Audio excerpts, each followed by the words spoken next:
Hello, everyone. I'm muted on Discord. There we go. Hello, and a happy Valentine's Day. Welcome to the Valentine's Day stream. If you don't already know who I am, my name is Estani. My pronouns are she, her. I am a variety streamer, artist, and voice actress. And today we are playing First Bite, which is a LGBTQIA plus vampire dating sim in which we can get murdered by vampires, so I'm already 100% on board. This is also a mature audiences, mature content stream, so we should have our mature timer on. Let me make sure it is running.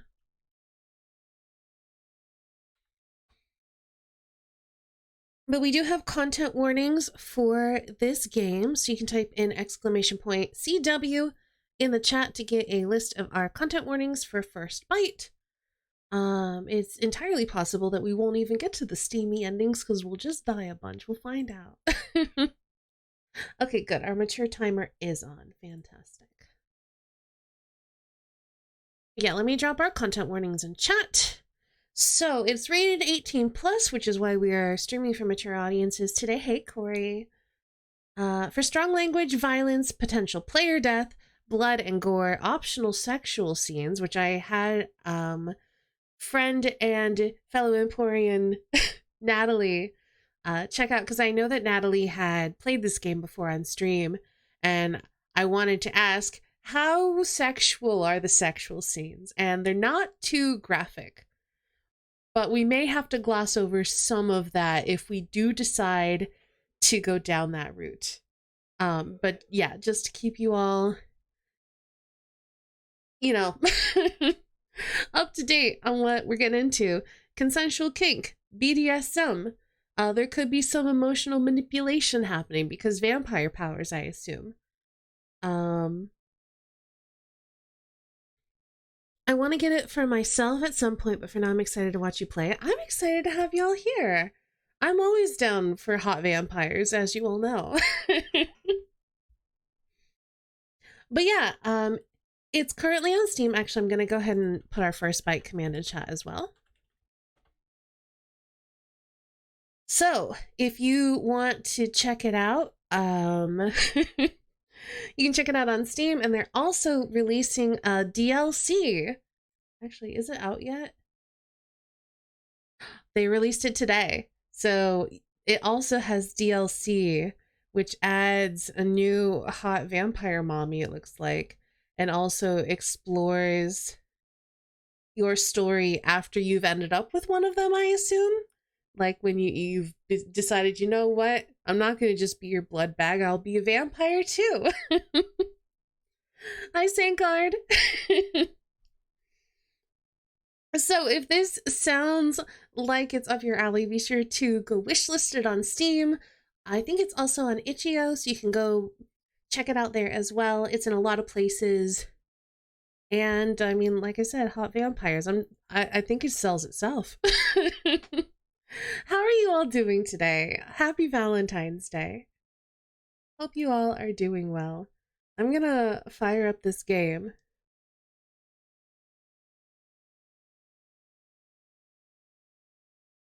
And I might have to do some audio adjusting because I forgot to extract it before I started up the stream, so I haven't been able to test it, but I'm sure it's fine.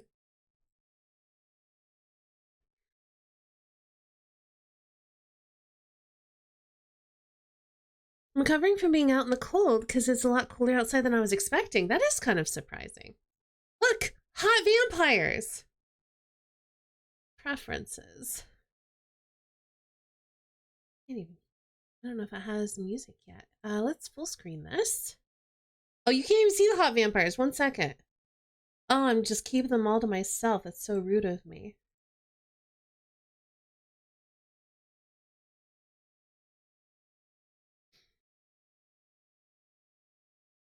There, see, hot vampires.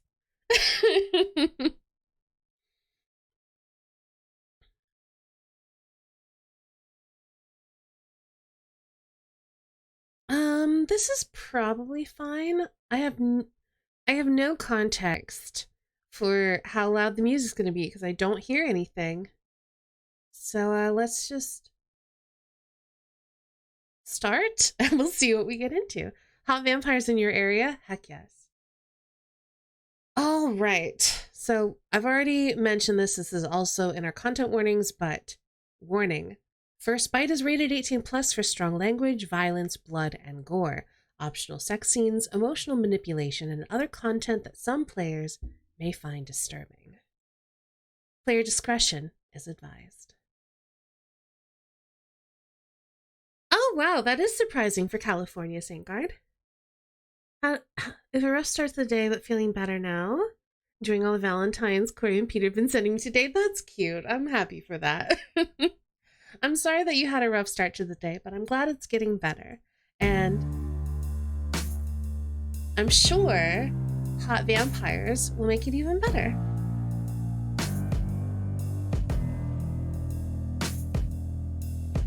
Oh, nice job. Dead End Drive. This game is already a vibe. I like this intro. I think I'll turn the sound down a little bit once we're done with this little intro cutscene.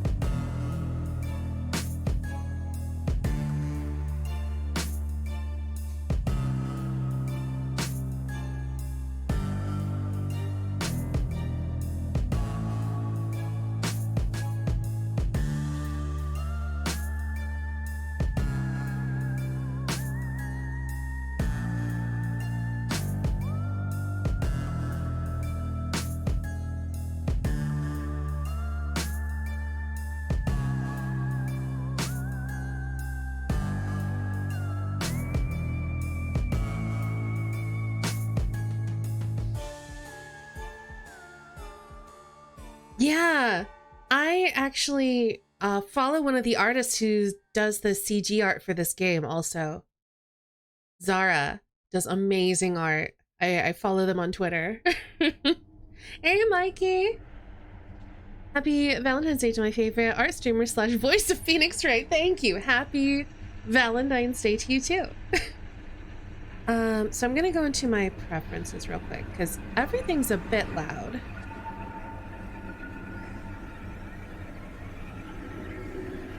That has not done anything. Okay, the music's just quite loud. Let's go to here. Let's try that. How's everyone doing? I'm doing well. I'm excited to be here and play this spicy vampire game. I hope you are doing well. Also, I went to the store today and I bought myself some candy. I didn't get any chocolate. I got gummy worms because that's what I would want for Valentine's Day. I also got these, they're like Starburst Airs, tropical flavored, and they're not good. I mean, some of the passion fruit one is not good. So I might see if I can pawn them off on somebody else. You have lunch too? Nice. Glad to hear it. Yeah, I might just throw all the passion fruit ones in a baggie and try and give them away to somebody. Hey, Potomsium. Boss isn't in the office, which means I can watch. Okay, well, it shouldn't get too spicy yet, so you should be okay. Though it will, I'm sure it's going to be suggestive from the get-go. Hello, welcome. Having a pretty good day myself, despite not getting nearly enough sleep. I'm glad to hear that, Corey, but I hope you get more sleep tonight. Love that Ava Yenna art. I had to finish it and post it because it's Valentine's Day. All right, let's read the novel. Nothing but darkness surrounds me. I close my eyes, desperately trying to blink it away, but there's just nothingness. A void. I'm alone. Where am I? What am I doing here? How did I even get here? I try moving my legs. Nothing. As hard as I try to run away, my body refuses to cooperate. I try my arms next. Frozen. Before I can try anything else, a light appears in the distance. There's something else flickering right next to that light. I can barely make it out, but what little I can see is horrifying. Glowing red eyes. Bright white fangs. Blood dripping from sharp talons. In an instant, they multiply, dancing around in the shadows. They laugh, a cacophony of demonic giggles, then skitter towards me at an inhuman speed, their movements chaotic. I'm helpless as they close in around me. An aroma of metallic sweetness infiltrates my nostrils, and I'm surrounded, trapped. Then they pounce, claws tearing deep into my muscles as they grab hold of me, teeth sinking into my flesh. I try to scream, but no sound escapes.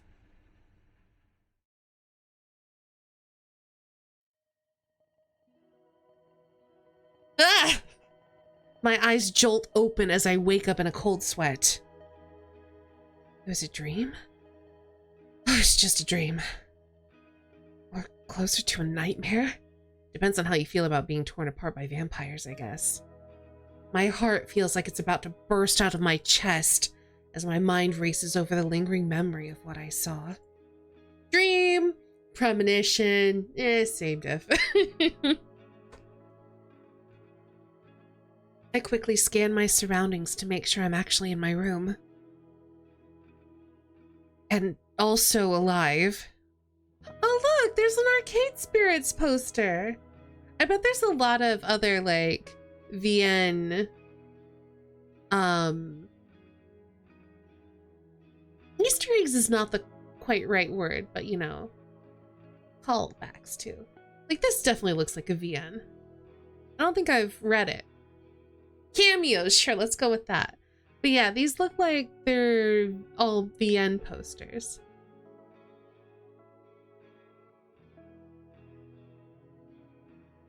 Everything's in its rightful place, and my laptop is asking me if I'd like to continue watching Death of the Dead. Time to look for the Hustle Cat appearance? No, I'm looking to see if there's a cat anywhere. Oh my gosh, they have a do not perceive me mug. I love that. At this point, I should know better than fall asleep watching horror movies. But I was lured in at the prospect of two hot characters kissing, and I just rested my eyes for a little too long. Oh, mood. Oops. Some ridiculous part of my brain holds a kernel of hope that one day I'll enter a deliciously dark world of the unknown and unexplainable. But for now, I see that hat has text, but the only thing I can read is eat my ass. Bigfoot is real, something, something, something, eat my ass.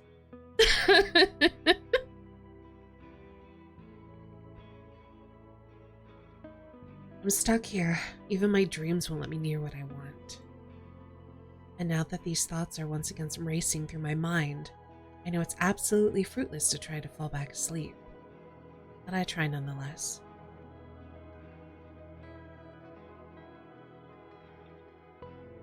I go through every trick in the book. Breathing exercises, counting sheep, writing erotic fanfiction in my head, which is decidedly unhelpful. Surprise, surprise, I'm still awake and blankly staring at my ceiling. Great job, me. I sigh, pushing the covers off my body. There's no point staying in bed. I grab my phone from my bedside table, bracing myself as I check the time. 3 a.m.? Once again, my body has betrayed me by falling into this disgusting habitual cycle. Have a nightmare, wake up, stay awake, rinse, repeat. Defeated, I yawn and stretch my bones as I stand. and I make my way to my bedroom mirror. I drag my fingers down my cheeks and glare at my reflection, illuminated by the dangling fairy lights. What's your first name? Yeah, I think we're all relating a bit too much to this character. Do we want to keep No's name? Or do we want to be a Staney? Is the question. I kind of like the name No, actually.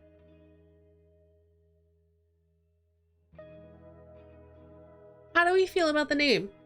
I'm gonna drink some water.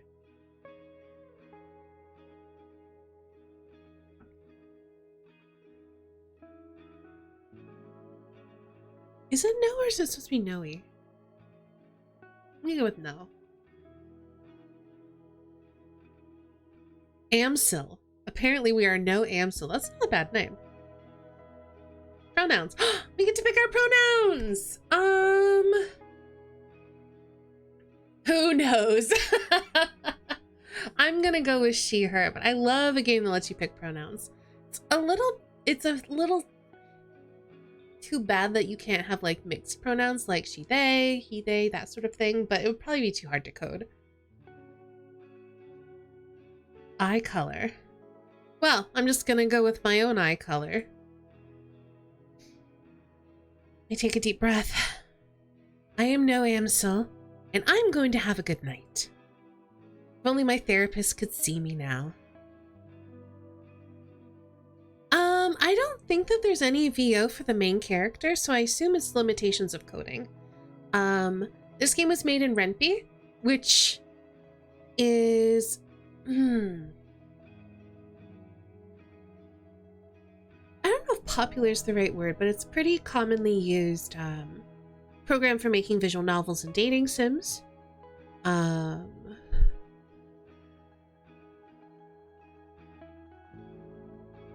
Hey, Mundarakis. Meant the other character's referring to the MC. Oh, I see.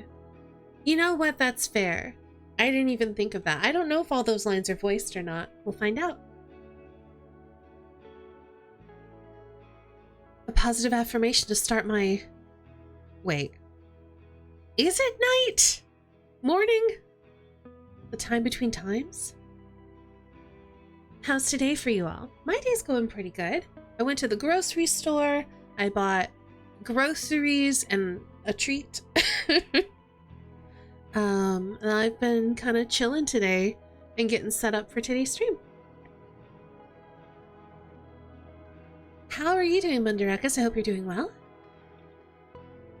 Normally when this disjointed sleeping pattern curses me, I either read my old collection of Gooseflesh books for the 100th time or write for my website.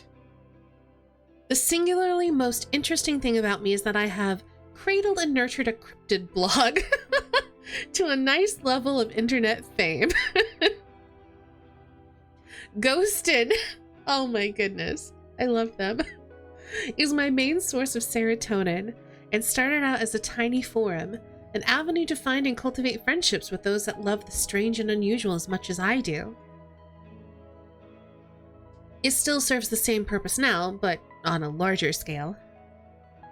Mingling still happens, and the original forums are as active as ever, but I had to get creative and produce different types of content in order to keep myself afloat in this economy. Mood! Oh no! I relate to No too much. My review of Where Are the Werewolves goes up later today, and I also need to upload How to Attract Bigfoot video. The Crown Jewel of Ghostin is also overdue for an update. It's an erotica section lovingly dubbed the Cryptid Coitus Corner, and it's surprised me to see it's become the most popular part of the website. Why would that surprise you? Glad we're playing a hashtag influencer. Which kind of attraction of Bigfoot? I think that's left up to the imagination of the reader here. Worked and got a surprise visit by my lovely girlfriend. Oh, that's nice. I had nothing prepared. I'm sure she was just glad to see you. Oh I'll admit I'm no Bill Shakespeare, but it warms my heart to see people coming back from my wide and varied selection of supernatural erotica. Who knew that horny horror was like catnip to people all over the world and not just me? I knew. Everyone likes porn. Unfortunately, I'm stuck on my latest would-be masterpiece, and all I have is the potentially questionable title. Mummy Milkers. I hate it. I hate it. Oh, definitely Sangard. It's a work in progress. I wave it off. I'll figure all that out later and update Cryptocoitus Corner when inspiration hits.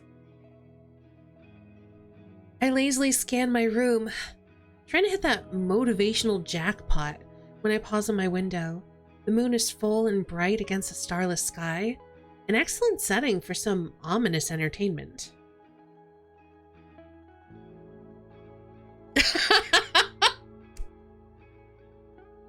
Y'all are fantastic.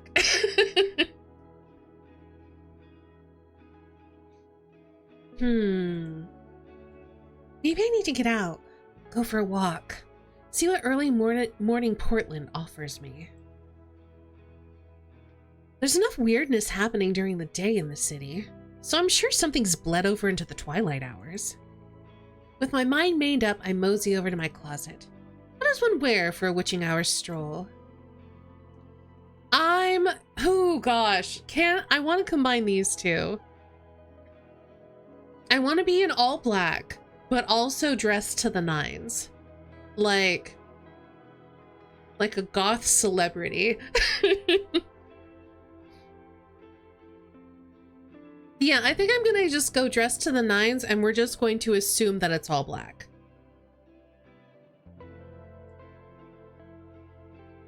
If I'm going out, I'm doing it in style. 3 AM it may be, but I can and will look my best at any hour. I dig up the most expensive sweater? Jeans? I didn't sign up for this.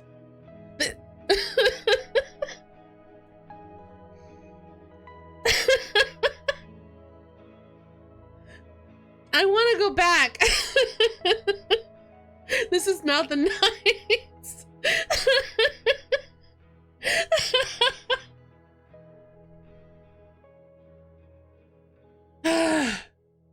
All right, no. I dig out the most expensive sweater I own and pull it on over the jeans that make my ass look amazing. I pose in front of the mirror, blowing a kiss to Mirror No. Looking good. I'm a little abuzz with excitement as I gather my bearings. The most radical thing I've done lately is quit my gray-toned office job and pick up shifts at the local coffee shop to supplement the income from my website. It's comforting knowing that there are others like me who have this undeniable attraction to the things that go bump in the night, despite the monotony of my day-to-day. It's easier to exist when you blend in and squirrel away any untoward interests. It avoids awkward conversations, and no one's caught on to my deep, dark secrets yet. There was a time when I felt that my desires for the supernatural were something to be ashamed of. I wonder if him no also thinks his ass is amazing. I think so. A good ass knows no gender.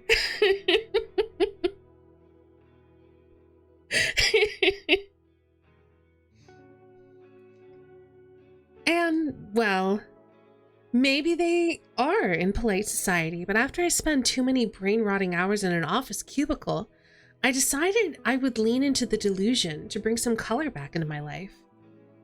Most people don't see the value in that sort of thing, and that's fine. But I can't help it. Something about the occult excites me more than anything else. It's always been that way.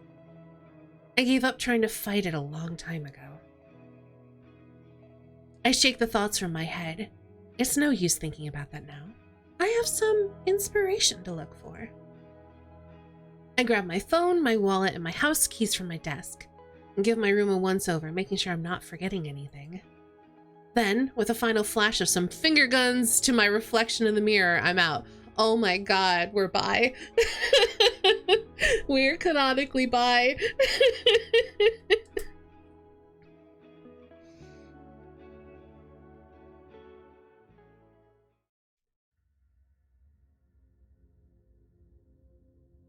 It isn't long until I find myself standing outside the house.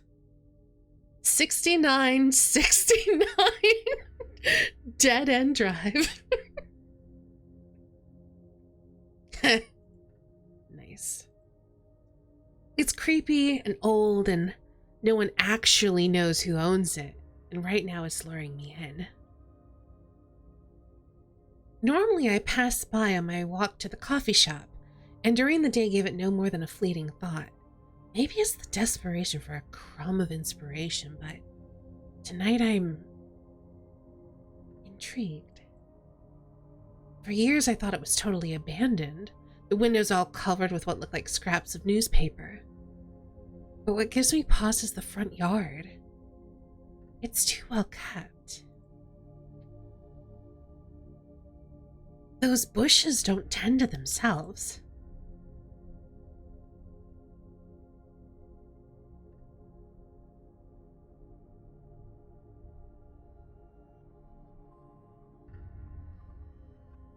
One sec, I need water.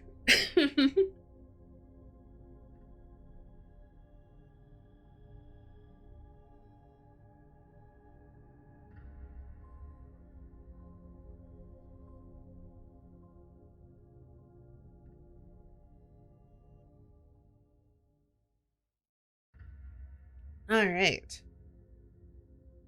Like every historic neighborhood, there's always that one house that has a particularly bad reputation, and this gothic beauty is it. I've heard all the stories. I count them on my fingers. Witches who eat children. An axe murderer who slaughtered their whole family. A pack of feral stray cats overthrowing the previous owner. A lycanthrope's hideout. And my personal favorite, vampires. I always thought it was a joke to scare away kids, to stop them from playing on their lawn, but if only it were true. I find myself just standing here staring, tempted by the house and what might linger inside it, which isn't the smartest move. In October, in the Pacific Northwest. It's dark. I'm cold. It's also definitely about to rain. According to Google Maps, there are 2 6969 dead-end drives and 3 6969 dead-end drives. Amazing. I should go in. The words fall out of my mouth without thought, just pure impulse, succumbing to the mystery tugging at my curiosity. I shrug to myself and look around. No one's here to witness my petty crime of breaking and entering. With my journalistic integrity intact, I will myself to stroll up to the house. The porch groans loudly in protest as I step on it, and my hand reaches out for the front door. I apply gentle pressure, and the door just swings open with a deliciously spooky, decidedly terrifying creak. That's not what I expected. Was it just left ajar like that? Damn. I was very prepared to use the lockpicking skills I've picked up from all the video games I've played, specifically Fallout. Which totally would have worked. As the door swings open, a slight breeze flows from inside, like someone forgot to close the fridge and let out the cold.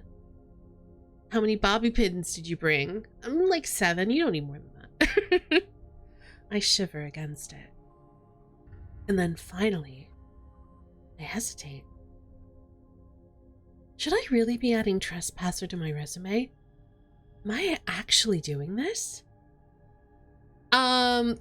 if we say no, then we won't meet hot vampires. So obviously, yes, don't be a coward.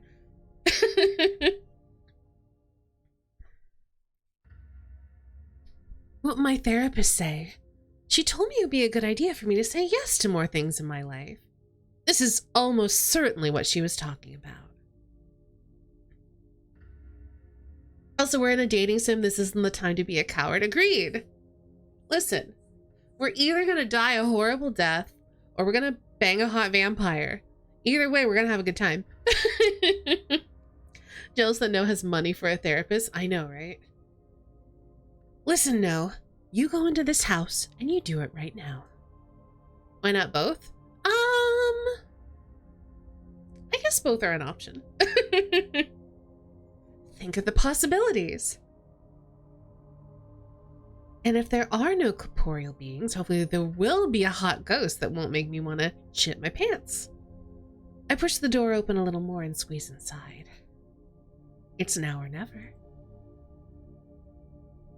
Once I get inside the house, my teeth start chattering. It's cold, like really fucking cold. Someone forgot heating exists. I think I'm in a small foyer, but it's hard to tell because without the soft glow of the moon outside, I can barely see my hand in front of my face. I pull out my phone, turn on the flashlight, and inspect my surroundings. As I shine my light around the room, I see this place appears to be lost in time. Nothing seems to have changed since at least the 1800s. Not the furniture, the wallpaper, or the smell.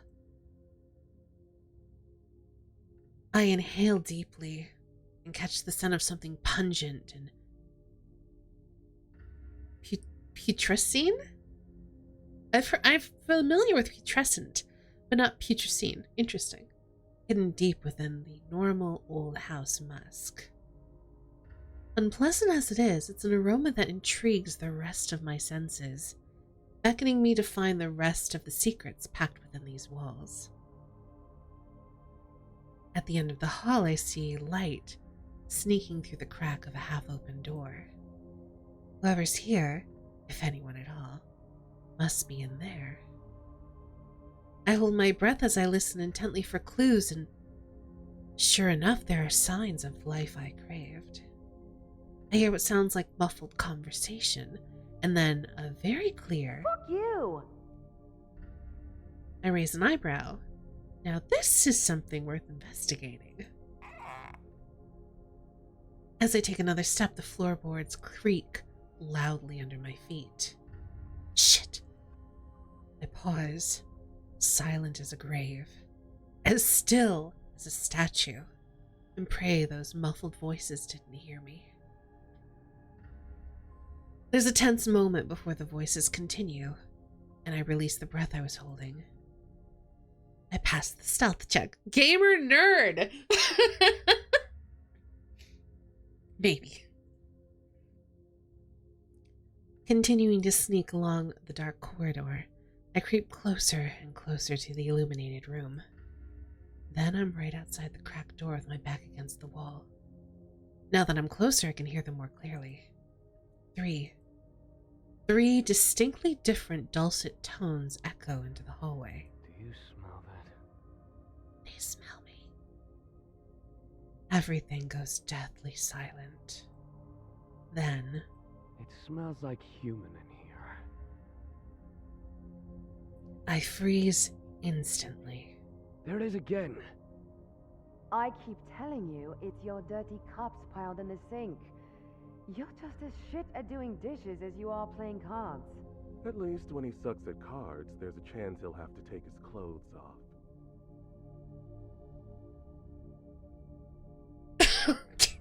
Every day the cups keep piling up and not a nipple in sight. First of all, I'm good at everything. A warrior like me just can't waste his time on trivial things like cards and dishes. Gotta save my huge brain and muscles for more important things. Second... I hear the sound of someone inhaling deeply. My nose never lies. I smell human. Also, how is the VO audio? Do I need to crank it up a little bit, or does it sound good for now? The speaker's words hit me like a thunderbolt. What had I been thinking? Skulking about in the hallway and eavesdropping on whoever lives here?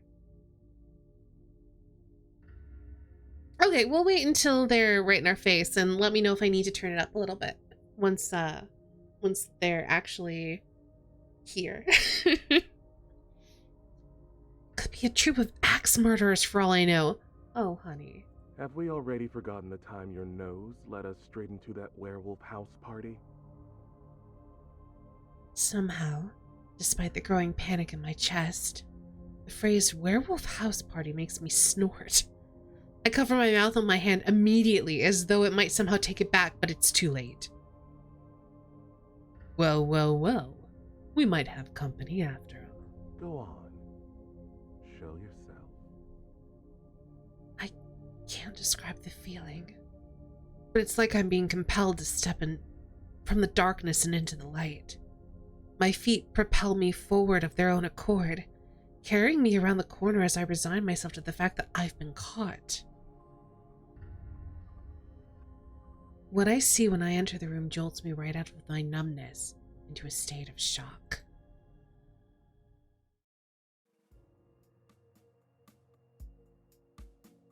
Uncontrollably, my heart skips a beat.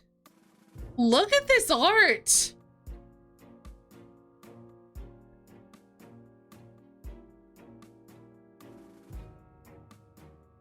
The three voices that I heard are matched by three equally as mesmerizing faces. They're so beautiful it almost hurts to look at them.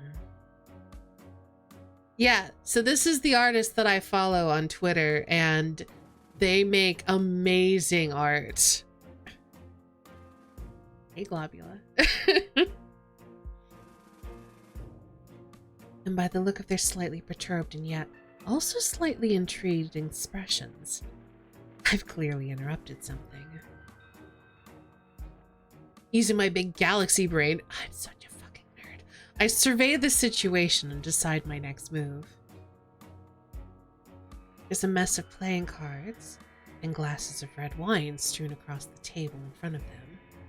The way they're holding their cards reminds me of some old spaghetti western, right before there's a shootout in the saloon. The three of them stare at me in a way that makes me feel like a ham ready for carving. None of them speak. They just evaluate me with this bizarre hunger in their gazes. I should say something to shatter this long, incredibly awkward pause.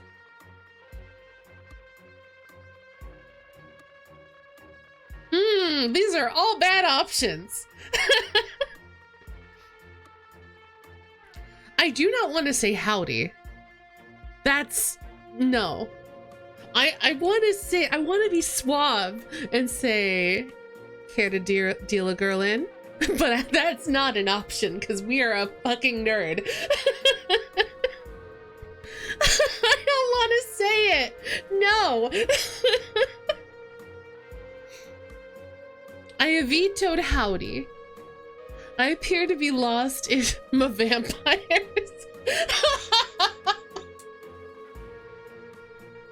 I appear to be lost as the closest. Yeah, that's the one I was leaning towards.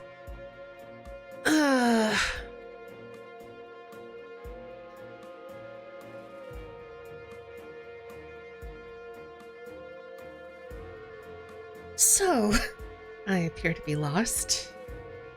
The words are barely out of my mouth before they leap toward me at inhuman speed, knocking me onto my back and pushing me down against the carpet.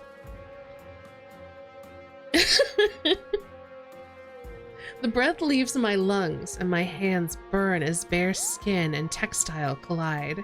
See? I fucking told you I smelled human. Never doubt me again.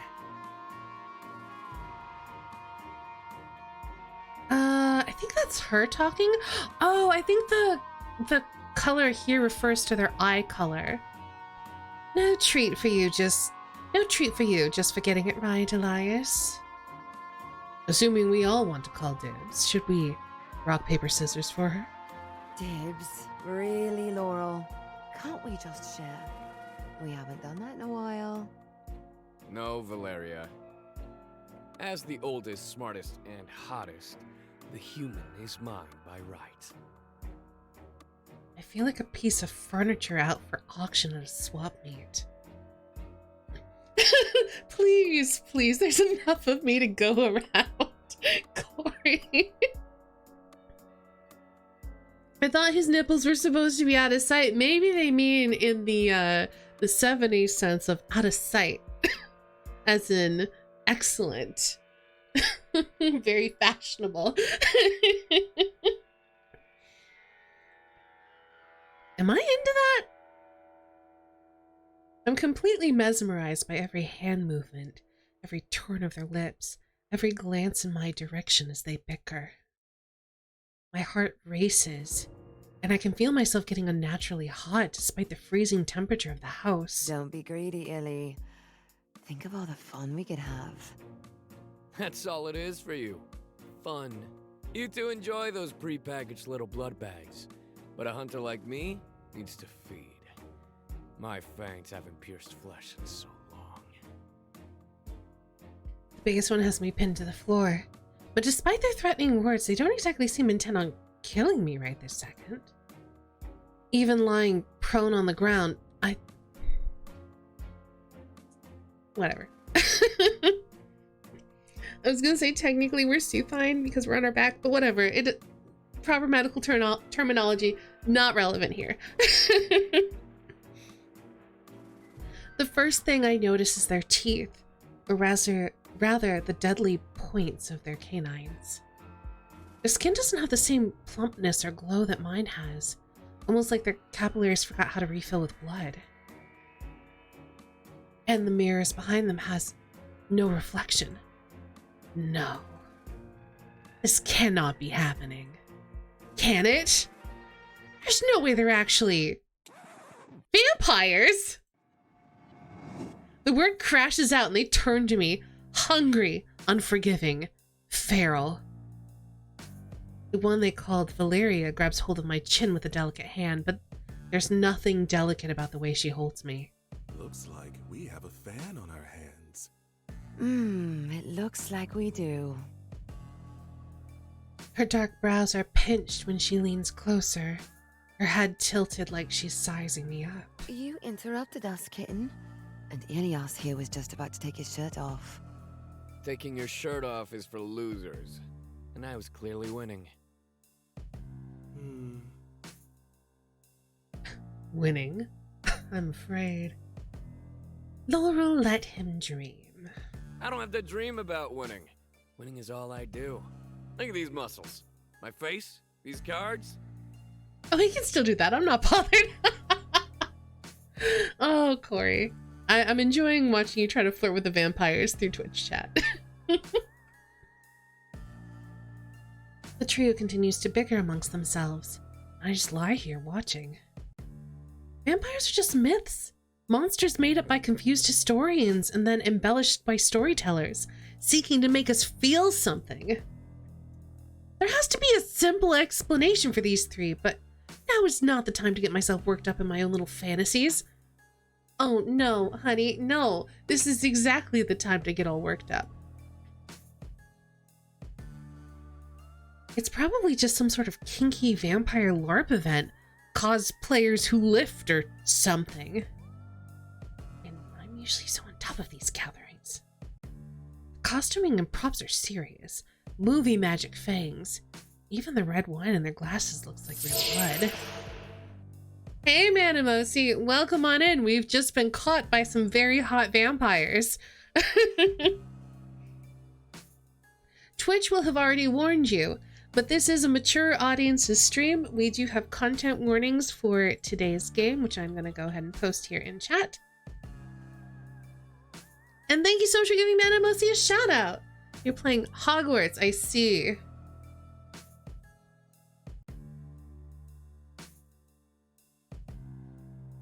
Well, I hope you had a good stream. We're about to get bitten by vampires.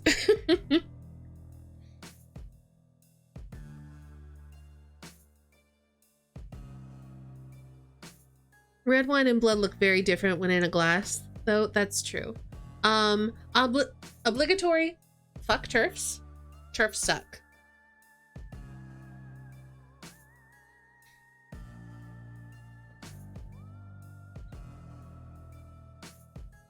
And it wouldn't surprise me if they've rented out this house for their own pleasure. There's no way you're real vampires. Who are you? A deadly silence fills the space between us as I gracelessly interrupt their quarreling. No, what are you doing? Look at these hot vampires, though. Valeria's hand gets tighter on my chin. Elias's body feels heavier against me. Who are we? Stream was good. Thank you. Really tired, though. Well, I'm glad you had a good stream. You don't think we're real? I don't give a shit what she thinks. She'll know we're real enough when her blood is sliding down our throats. Too much talking, not enough killing. Elias lunges for me at a speed that my eyes can hardly register, and I'm in such a broken state of shock that I say the first thing that comes into my head. Parlay! What is... You're such a nerd. They all pause immediately, going still as statues as they look at me with a distinct mix of disgust and confusion. Parlay? Do we look like fucking pirates to you? You are what you eat, I suppose. Yo ho ho. I'm sorry, is there like a vampire version of parlay where you have to let me explain myself before you kill me? That green shit they put on your food to make it look nice? No, that's parsley, honey. Parlay, not parsley. It's some bullshit the human picked up from the movies. You know, parlay. Clearly, Elias does not know. Besides, it's bold of you to assume we have anything to talk to you about, human. She could surprise you, Val. You know, I never thought I'd be reminiscing about all the sailors I've eaten when I first sensed her quivering around the corner. Honestly, Laurel, who hasn't eaten a ship full of sailors? Oh, now you've got me thinking about that time in Central Bay. She gives my head an idle little shake, her fingers digging into my cheeks and making my mouth purse as she stares wistfully into the distance. Oh, pristine beaches, expensive wines, obnoxious tourists no one will miss. As they once again continue to talk as if I'm not here, my gaze flits between their gorgeous, terrifying faces, desperate to find something I can use. All those years of memorizing books and movies and useless video games and cryptid lore has prepared me for this moment. I rack my brain for what little information I've managed to learn about these three thus far. The biggest one, Elias, is apparently the oldest and seems to believe he's the best of the three of them in every way. He's probably susceptible to flattery.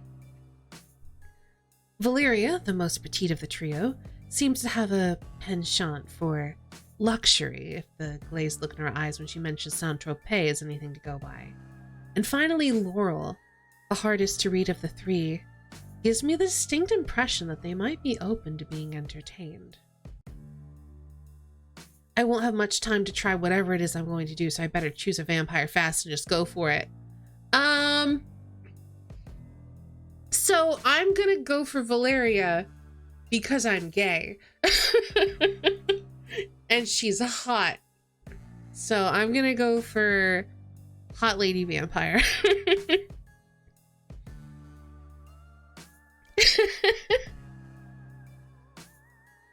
If I have to die tonight, which I totally understand, this one is on me. I just wanted to have one more moment of happiness. Like a last cigarette, if you will. You're doing a lot of talking here, kitten, and not enough convincing. I also enjoy doing her voice. Hey, Dezo. Please, before you kill me, could you tell me about Saint-Tropez? I feel like I could go to an eternal rest a lot easier if I could just hear about what happened there. Though she's quite clearly trying to maintain an infallible poker face, Valeria's mouth twitches. Ugh. Not this story again. Oh, shut up. You've told us about Paris 1,000 times too many. And then this guy was just like, sacre bleu, and I was like, hiss, chomp. I think I can tell it better than him at this point. Haters! Feel like that guy's hoodie is redundant. It's not there to keep him warm, I'll tell you that.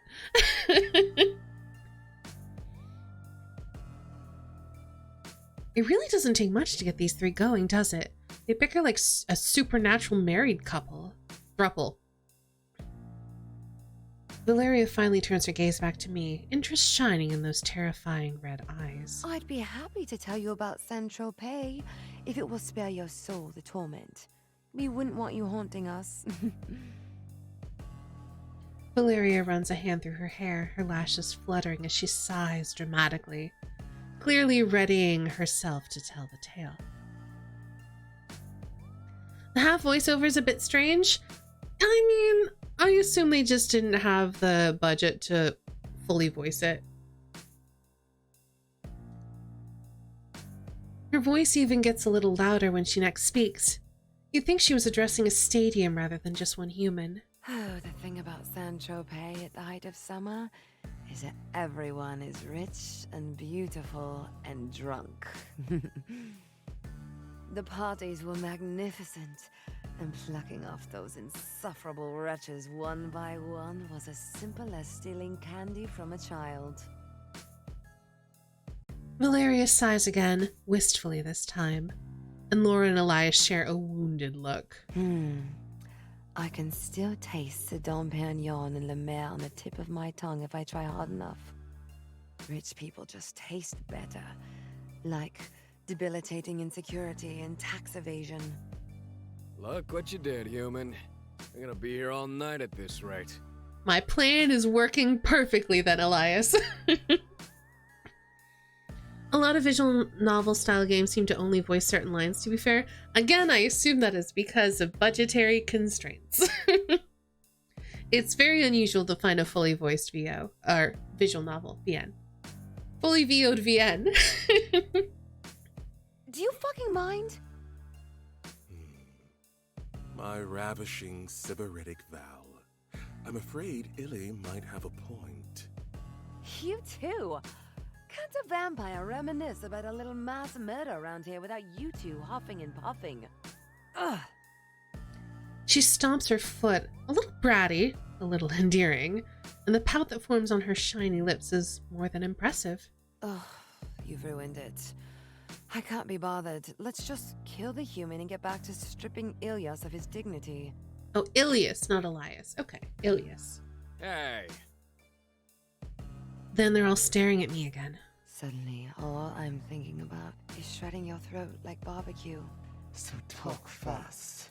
Ooh. Fuck. Somehow, once again, these three beautiful people are arguing amongst themselves, and I'm left with a moment to ponder my options. There's no going back for me, but maybe I can Scheherazade my way through this extremely sexy, scary predicament.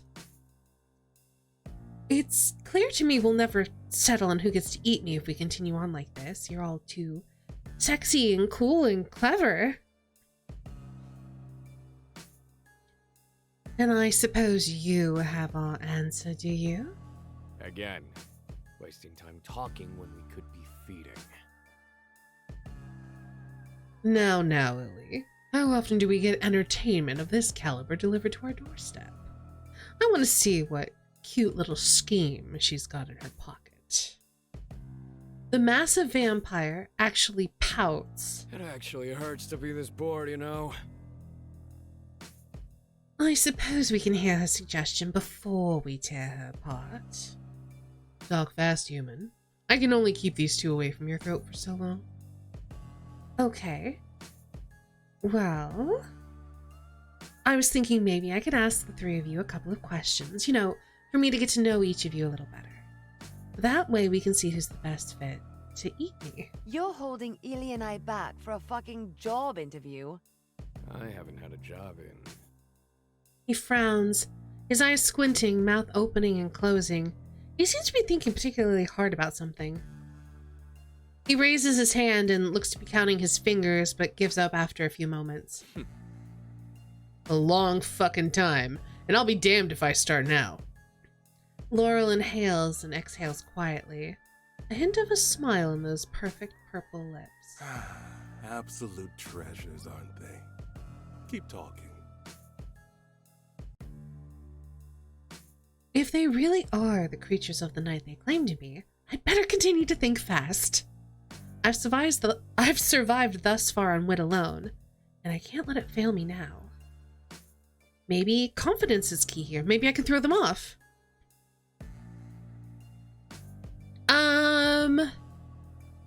I think the second one's bad because the convincing involves the eating, and I don't think that that's true. I think the first one. I hope. Or maybe we'll just get eaten. Either way, we're gonna find out. But I've been waiting my entire life for this moment. These both seem like terrible options. Oh, I wholeheartedly agree. And this is it. This is my chance. Both seem like they do, Olsen. They do. I'm practically an expert on your kind, you know. Oh, is that so? Then you already know we can't let you live. And that we're hungry. In tandem, they all show off those murderous pearly whites. Well, shit. I should have thought this through, but it's too late now. So I just let it happen. Wave the white flag, if you will. They smirk, and all of a sudden I can't seem to track their movements as they take hold of me. Wrong choice. My mind is clouded, my breath shallow as my heart rate decreases. And then I feel my body being led. Valeria's cold fingers are tightly curled around my wrists, and Laurel's are intertwined with my other hand. It would almost be intimate if it wasn't the prelude to my death. They lead me to the couch and sit me right in Ilias's lap, my back leaning flush against his ample chest. Laurel and Valeria take their spots next to him, both still holding my hands. They spread my arms like an angelic marble statue. The position is holy, and yet the deed is dripping in sin. I hear a giggle, and two pairs of full lips are brushing over the soft skin of my inner wrists. Sharp daggers pierce my flesh there, sinking right between the delicate bones. They're feeding on me, and with each slow pump of my heart, blood leaves my body and flows into their hungry mouths. I'd almost forgotten about Ilias behind me. The third set of fangs embed themselves deep into the juncture of my throat. There's nothing gentle about Ilias, not like the other two. He's pure animal, monster. I don't think I have much life left in me. A sharpness settling in my lungs that makes it hard to breathe. And then there's just acceptance. Worth it.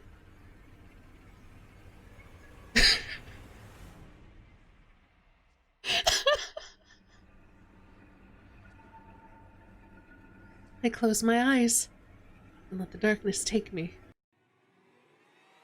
You died! Totally worth it. You died. Okay, so I probably should have saved. Because I probably should have saved before I made a choice, so it's fine.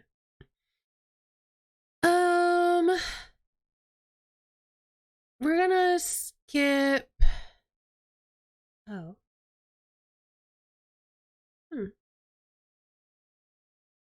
I don't want to skip unseen text. I want to keep that. I don't know. We'll just start again.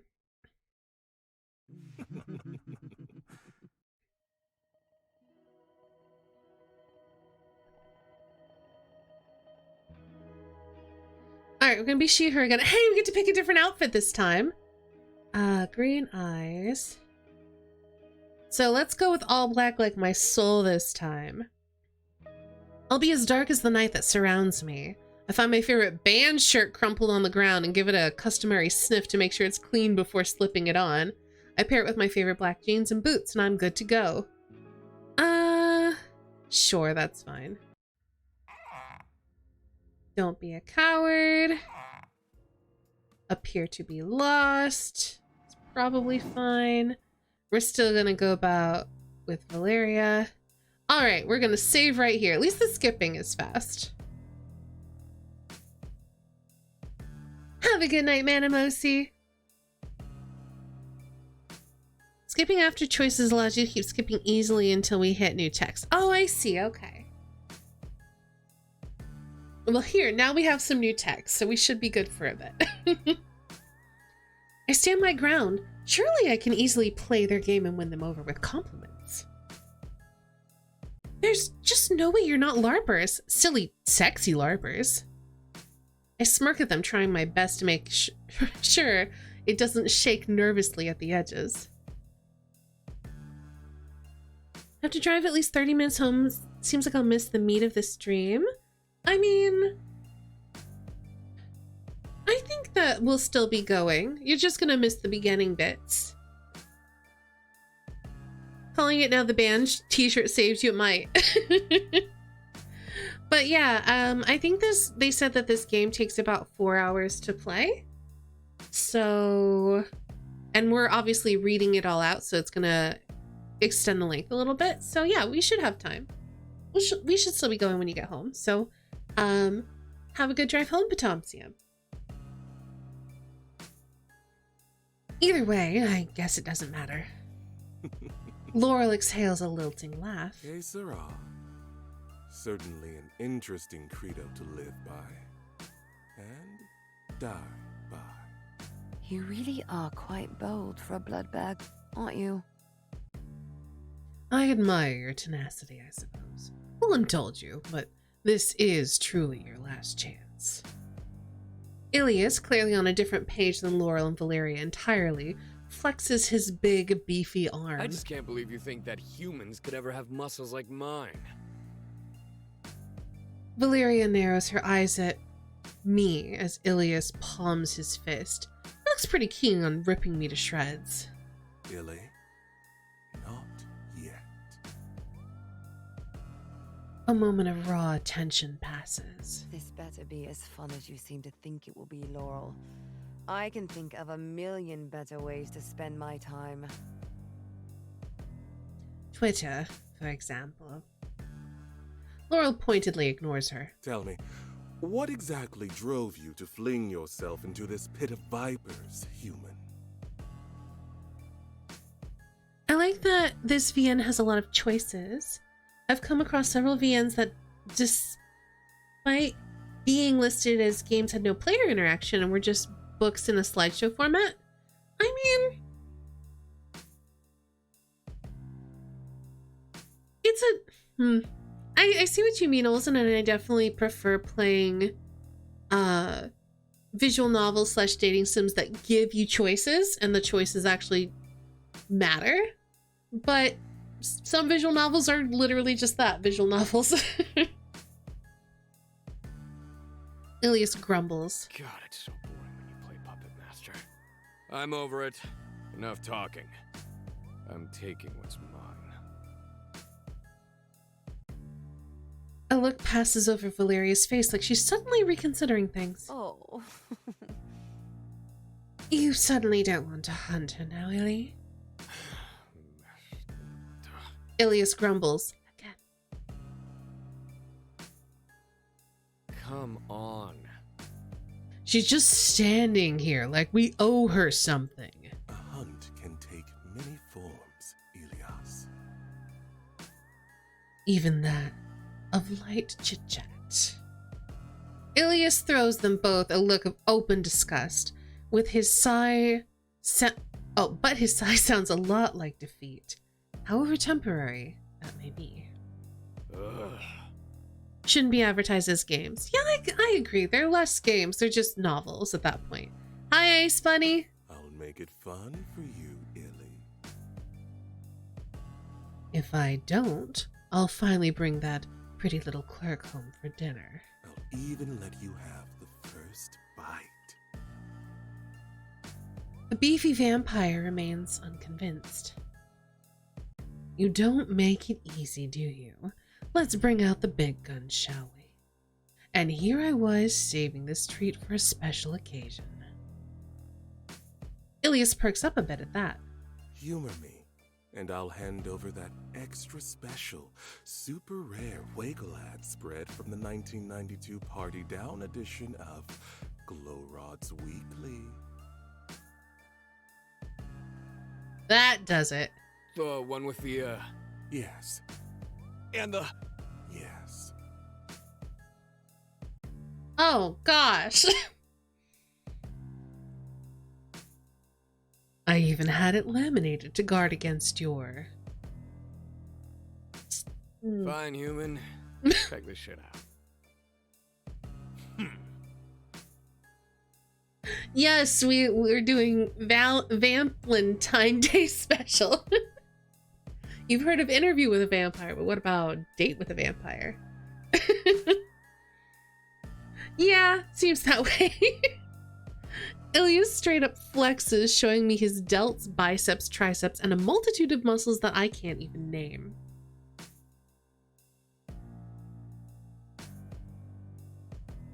You read enough dirty magazines to know that humans are definitely capable of achieving such a body.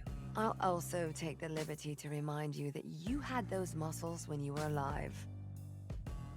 Yeah, well, can a human do this? Canistani, we didn't really focus much on muscles, so no, I've forgotten a whole bunch. Will they bite bits instead of necks? Well, we got our wrists and our throat bit and we died. So, we'll see. Oh no! Ilias drops to the ground and straight into a planking position. Get on my back, Laurel! You too, Val. Fuck. You cannot be fucking serious. Ugh. Laurel doesn't seem to mind the request and sits astride him like they're riding a pony. Ugh. With a huff, Valeria follows suit. It's an interesting sort of vampire pyramid. Now what? Watch. He begins doing push-ups with one finger. What the fuck is going on? What is happening to me? 1 second I'm practically begging for my life, and the next they're trying to impress me with their talents? I don't know what to think as my mind boomerangs from terrified to fascinated to enthralled. This certainly isn't what I had in mind all those times I dreamt about watching 3 hot vampires ride each other. No, please!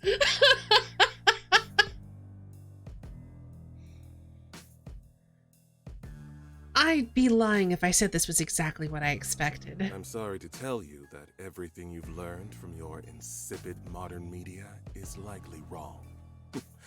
Laughable at best. Everything? Laurel and Valeria dismount and Ilias huffs as he stands to join them. Yes, everything. I have so many questions. Let's ask about holy water. Holy water is consecrated by the church. Does it work? All it does is get you wet. Hi, Allie. And if you wanted to get wet, there are a lot more fun ways to do that, Miku. Okay, but what about coffins? To pick up the last bit of trash and bring it out.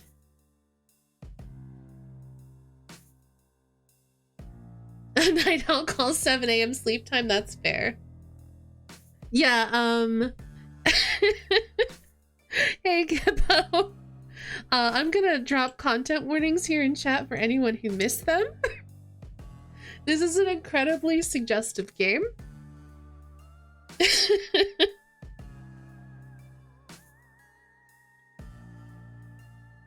What about Dynamite as our favorite American from Dracula suggests? I do not recall this. Okay, but what about coffins? Do I look like I sleep in a coffin to you? Definitely not. Who do you think I am? Fucking Nosferatu? Now, hold on a minute. Are you saying Nosferatu's real? In a way, I suppose. Quentin, the second best vampire hunter? I don't know who that is. Hey, Allie, welcome on in. Dracula is very real, and Nosferatu was based on him, so... You know, I actually knew Dracula personally. Ilias groans loudly, but Valeria continues, raising her voice slightly as if to drown out his obvious sorrow. It's one of Lucy's suitors in Dracula. I have not. I need to read Dracula, I guess. Because I don't know the story of it at all.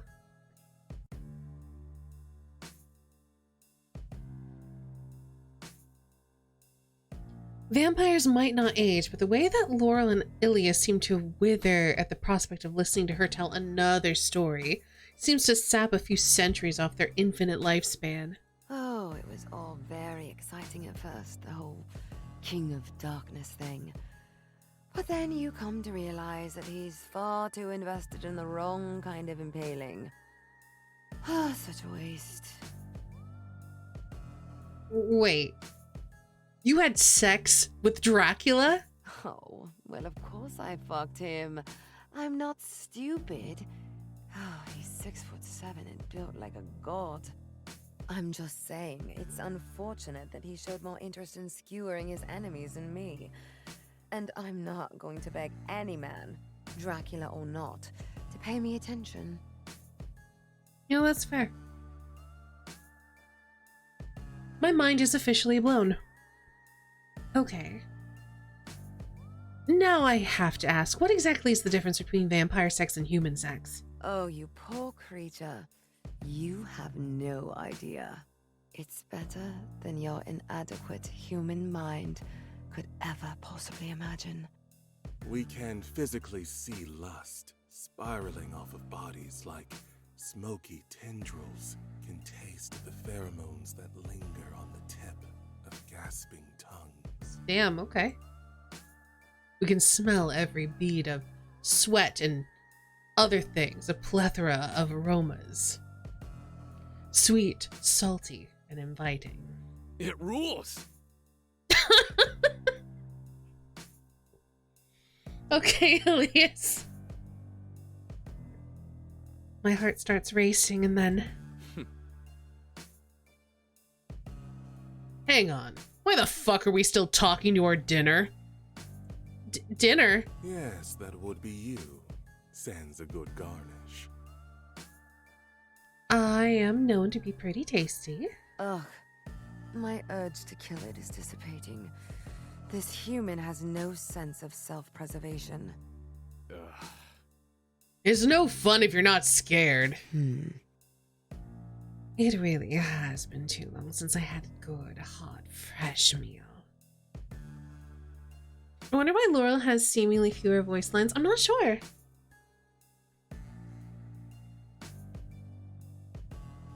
As I stare into 3 sets of wide, scarlet eyes, I feel like I'm standing on the precipice of something. Something terrifying and life-ruining. But my heart is racing like I've just won the fucking lottery. I think back to my dream. Was it a premonition? Was the universe predicting my untimely death at the hands of these 3 monsters? You know what would make this mortal's blood taste better? Performance. I want to play with her. Make it last. They step forward again, just on the edge of too close, and their hungry gaze roams my body like they're sizing me up for a feasting. Eagerness inside me awakens, stirring curiously, and it takes every ounce of my remaining willpower not to tip my throat in surrender. Oh my goodness. Fuck this. I want to kill him right now. And I call dibs. In an instant, Ilias is racing towards me. His outstretched arms grab my shoulders and we topple over. As I hit the floor for a second time this evening, I feel a very real sense of deja vu wash over me. He licks his lips before baring his cruel fangs. Ilias, Valeria bends over and leans close, her long silky hair falling in my face. She traces the curve of my cheek with her fingertip trailing down over my jaw. Tell me your name. No, Amsel. Well, now, Laurel here seems to have taken a liking to you. So that means you have one final chance to plead your case. Final chance. Good luck. And don't fuck it up. A good thing we have the power of saving our game.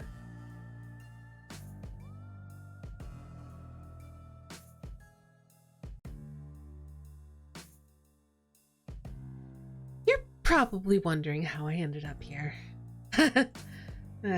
This isn't exactly what I had in mind when I left my house earlier this evening on the lookout for an adventure. Though it might be a situation that has played out in more than a few of my wicked fantasies. I have a terrible feeling I won't be getting the usual happy ending I imagine. Part 1's short. It is fairly short. I don't know how, yeah, I was about to say, I think they said it takes about 4 hours to play, but it might be 4 hours for every route, like, all combined together. Hey, Kane! Welcome on in. No, this definitely doesn't feel like a running off into the sunset with 3 super ripped, super hot vampires with a gentle breeze blowing through my hair deal. Maybe they'll prop me up on the sofa when they're done draining me dry and dress my corpse with a fashionable pair of sunglasses. If I'm lucky. They certainly seem like the type.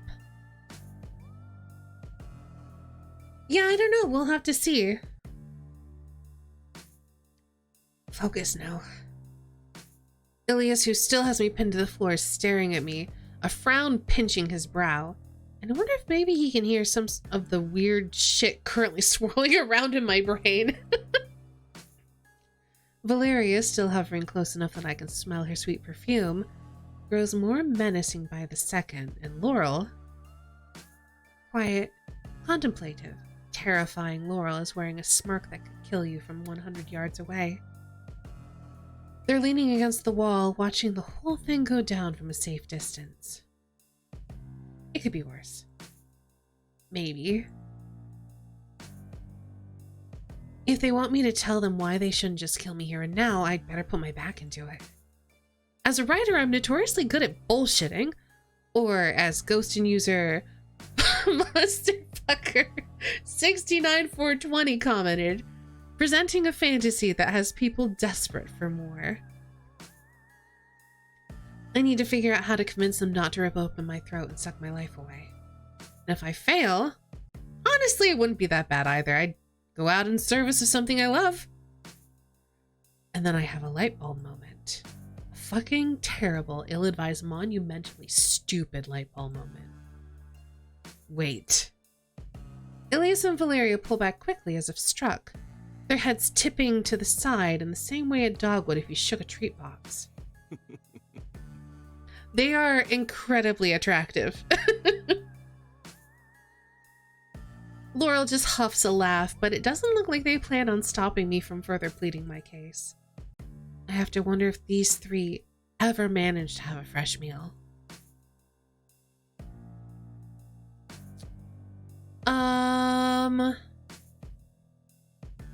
We're gonna save it. So I'm gonna go with the first one because I feel like the second one, like they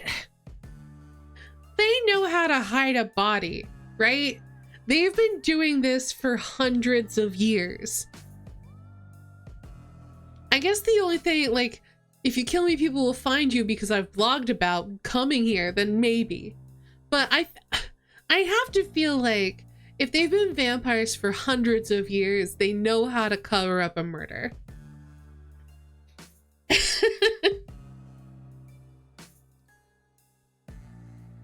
I have a proposition for you. Say I do end up with all the bargaining chips. What exactly do I want? I'm a paranormal writer. Am I just content to leave with only the memory of this insane night? Trying to do it justice in my writing? Or do I want something more? A souvenir? Trinket, maybe. Or... We're waiting. Fuck it. These are vampires. Clearly immortality must be on the table here. I take a deep breath. What would I have to do to convince you to make me like you? To turn me into a vampire? Ilias bursts into laughter immediately, which is really great for my ego, if not expected, actually. But when I tear my eyes from his doubled over hulking form and look at Valeria and Laurel, they seem to be intrigued? That's hilarious. A really good one. I forgot humans could be so funny. Talk. No, I mean, I'd be stupid not to ask, right? I've literally dreamed of having an opportunity like this for my whole life.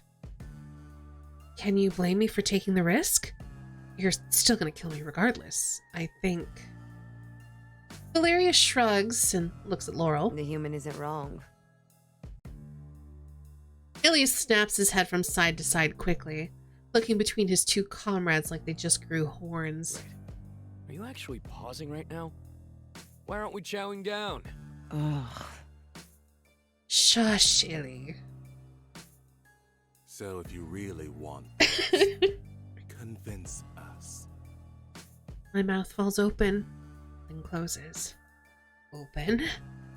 Close. Right. I can do that. Shit. Fuck, what have I done?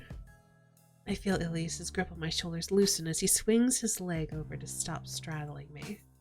Reluctantly, he sets me free and I instinctively sit up, scooting my knees to my chest. We're expecting some good entertainment this evening now, you know? Though I'll warn you in case you haven't already guessed, we're a pretty tough crowd. I gulp. I can work with that. This is just a game, right? Very stupid, very deadly game, but I've been gifted a few more turns to make this work in my favor. And hey, I've played tons of games. I'll just have to use all of my charisma, uniqueness, nerve, and talent to turn the tables. Judging by the looks on their faces, the longer I dilly-dally, the hungrier and more impatient they get.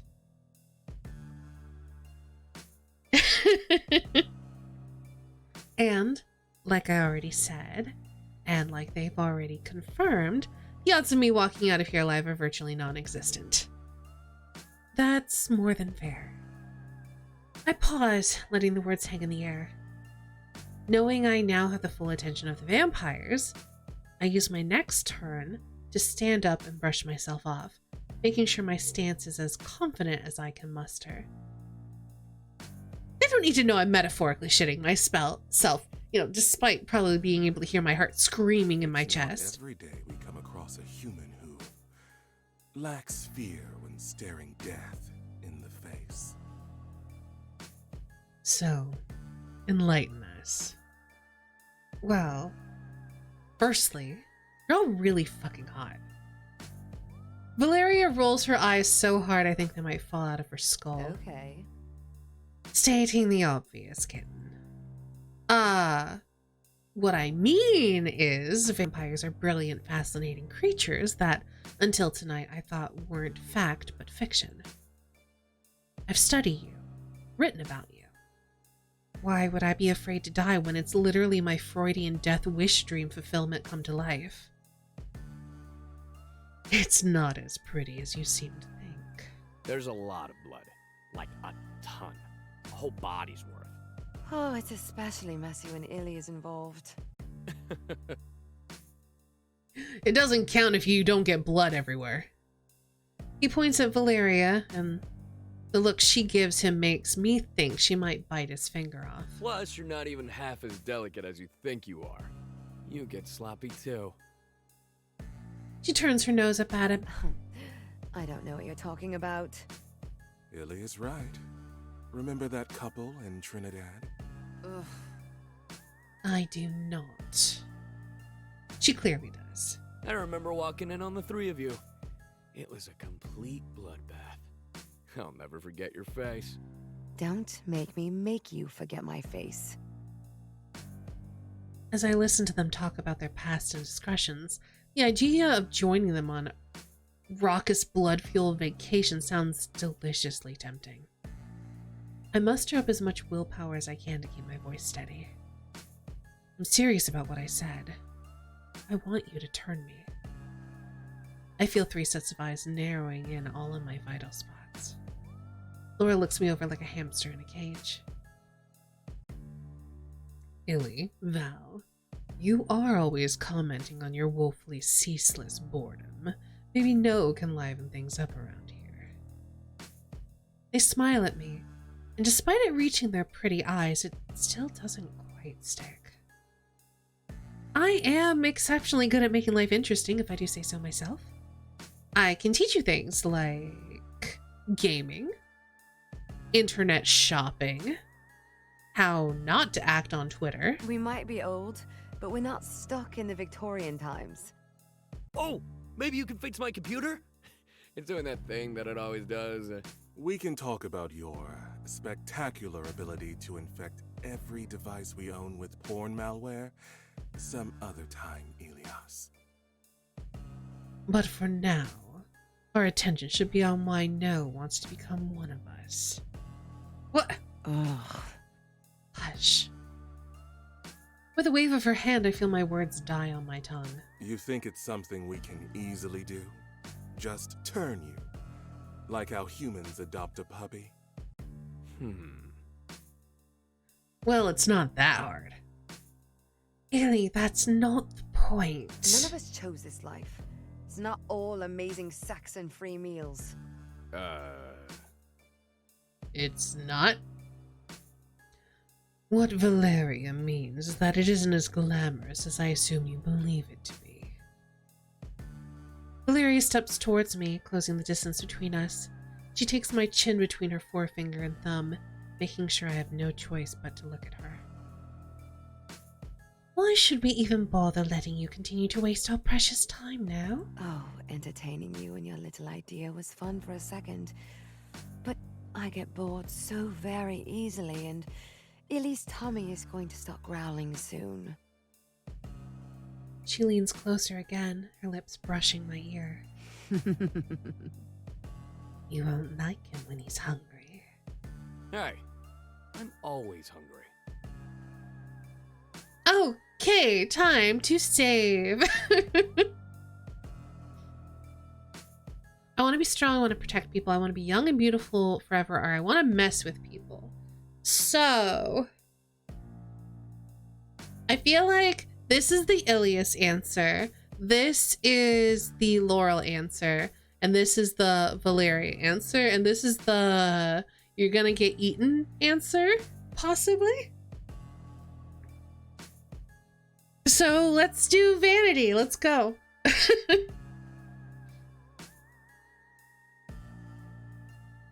Listen, I've seen Consultation with a Vampire. I know everyone's best features are enhanced when blessed with immortality. I want it to be hot no summer all year round. Just not in the actual sun. I want to be eternally young and beautiful just like the 3 of you. We're more than just pretty faces, you know. Laurel turns to her and raises an accusatory brow. Well, some of us are. Valeria's gaze pointedly drifts to an oblivious Ilias. Isn't that right, Illy? What was the question? Then I hear... Is that a meow?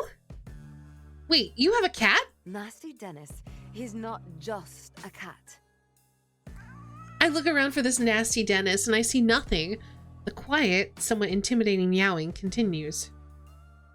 Can I see him? Ugh. It isn't quite that simple, I'm afraid. He's more fiend than feline. If you do see him, it's probably a bad omen for you, human.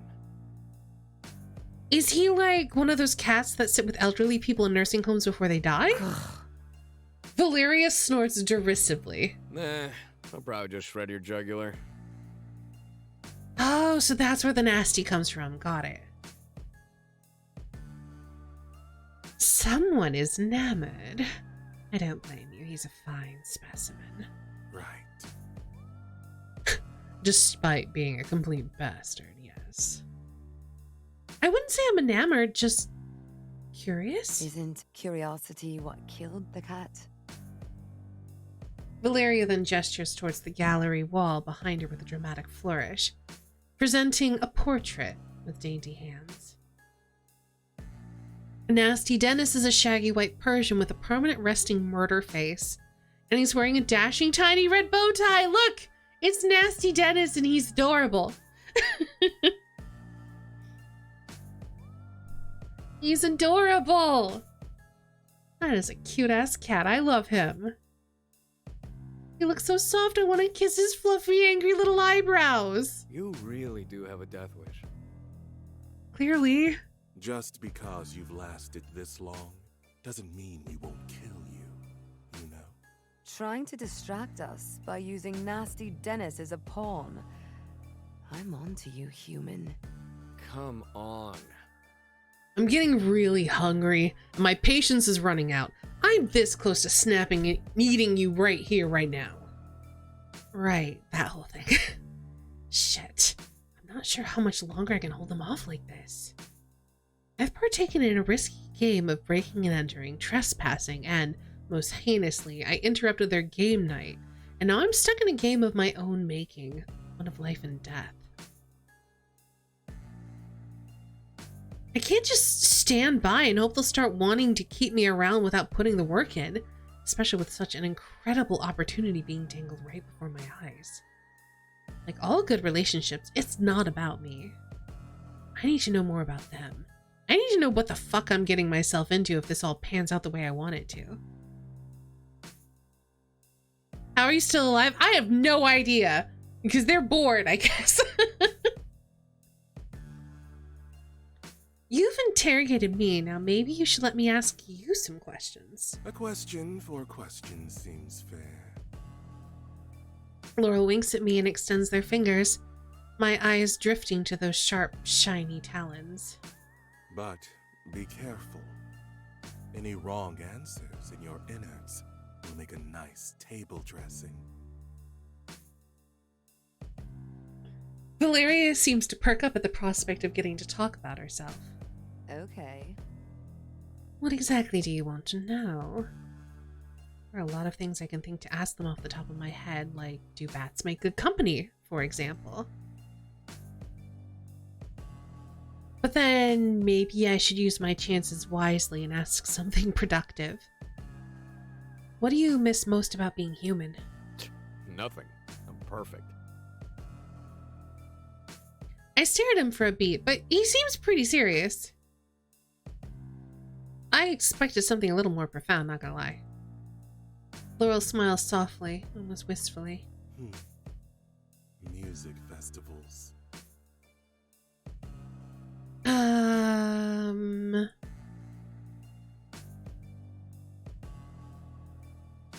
Valeria? Her mouth forms a little O. Her eyes wide. And she looks almost taken aback for a moment before she regains her steely composure and glares daggers at me. I lived in a castle once. A big, fancy one with pretty women who would dress me every morning and brush my hair. She scrunches up her nose and looks around the living room. Ugh. Clearly, I've downgraded. Hey, this is a nice house. Is it a castle? With pretty women who dress me and brush my hair every morning? It could be, but no. No, it is not. Then there's my answer. I want a fucking castle. And to be surrounded by beautiful women. You know what, Valeria? That's a mood.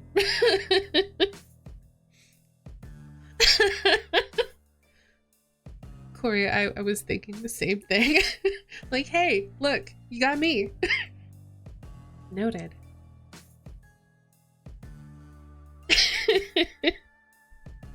Now it's our turn. Laura's eyes are sharp and full of mischief.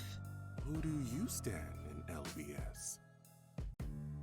When I decided to do a round-robin game of truth and truth with a trio of hungry, sassy vampires, can't say I anticipated this one, but I must acquiesce. I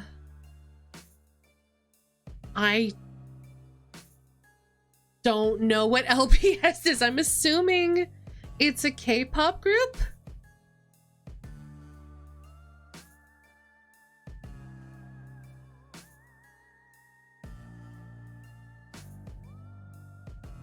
I assume this is a K-pop thing, considering that we have bias in there. I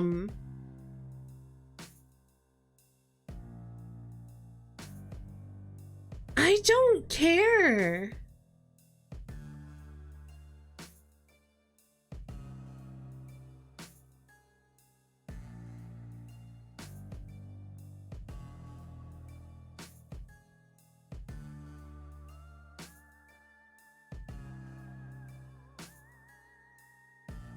I have no idea what bias wrecker even means.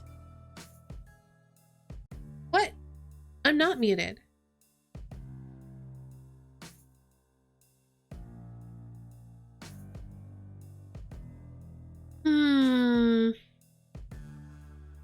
So LBS is clearly a K-pop thing, so I don't think I need to ask what's an LBS.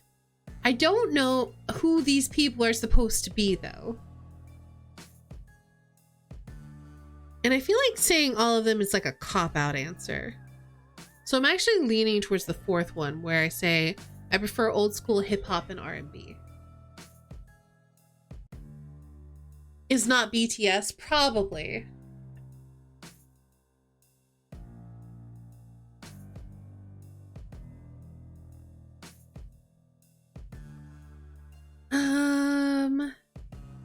Do I have to Google BTS members now?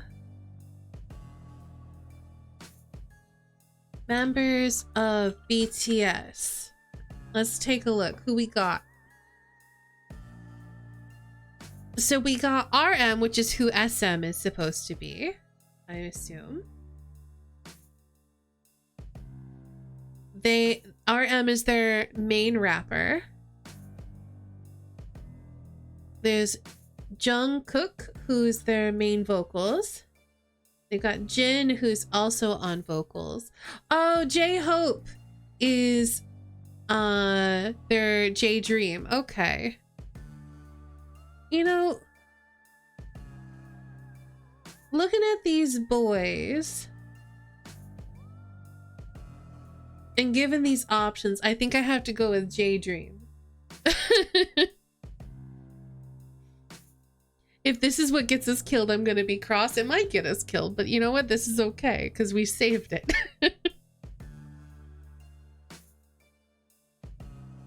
I can practically feel the excitement lighting up my face. I fucking love LBS. J-Dream is undoubtedly my favorite. Not only is he an amazing rapper and dancer, but his production skills are second to none. Is that satisfactory, Laurel? They nod. But I'm not entirely sure if I've made a good impression or not. That's fine. I'm not trying to impress you. Before I can ask my next question, Ilias practically bulldozes Laurel out of the way. Okay, no. 1. How does a 3-day hunt in the woods sound to you? 2. How do you like your blood to taste? 3. Where is your favorite place to bite someone? 4. What are your opinions on swords? Well, someone's eager.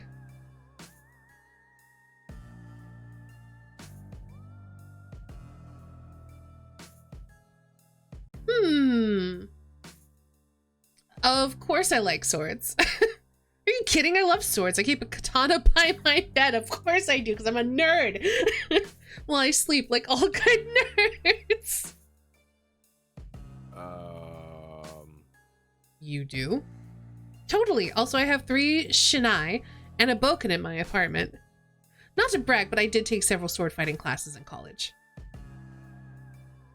His big golden eyes seem to sparkle in wonder. We've made a good impression on the big boy.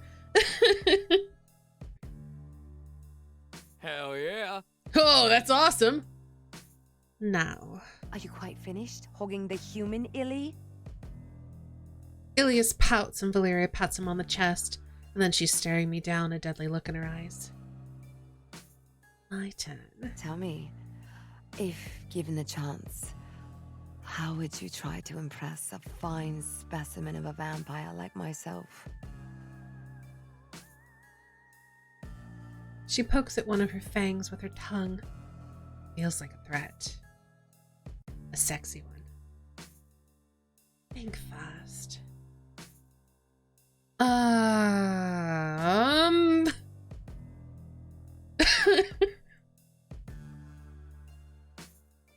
feel like, because she can already go anywhere in the world, right? Like, she's been all over the world. So it's in between the foot rub and writing a story about her, and I feel like her ego, her vanity, she wants to talk about herself so much that she would, I think, be very flattered by having someone want to write a biopic on her. And it plays to our strengths as well. Yes. Exactly. Most of my strength lies in crafting stories, and Valeria seems like the type to want to be the center of attention. What better way to woo her than make her the star of her very own epic?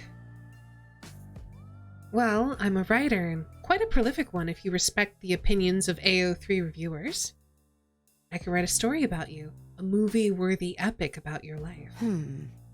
Say more right now. It'd be great. We could sit and you can tell me all about the amazing adventures you've had. She nods a little too enthusiastically for someone who tries so hard to project an aura of abject terror.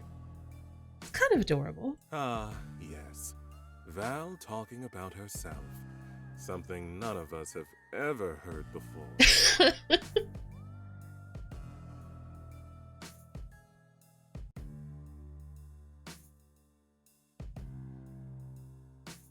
Well, hopefully you don't have to be out in the cold too long, Ice Bunny. Ilias snorts loudly, giving Laurel a crisp high five. Every moment you are still alive is a win. I am floored that we are not yet dead again. Obviously we died immediately, but then we haven't died since yet, so I'll take it. You two can piss off. I'm going to be famous. All of these questions, all of this incessant prodding.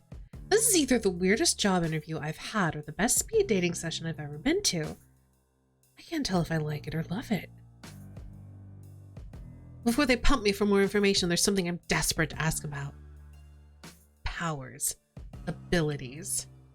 I know they have them, and I want to know it all. If I'm potentially going to be a vampire by the end of the night, I should be well informed about what my new body will be capable of. I want to know all about the cool vampire shit that you can do. Interesting priorities. Though it's a fair question. I suppose the ability to see threads of truth you mortals can't. The added benefit of near miraculous strength has its perks, but being a walking polygraph makes living in the shadows of humanity that much more entertaining. It's hard to choose one thing. He runs his hand through his hair like a male model in a perfume ad as he contemplates his response. I'm basically good at everything.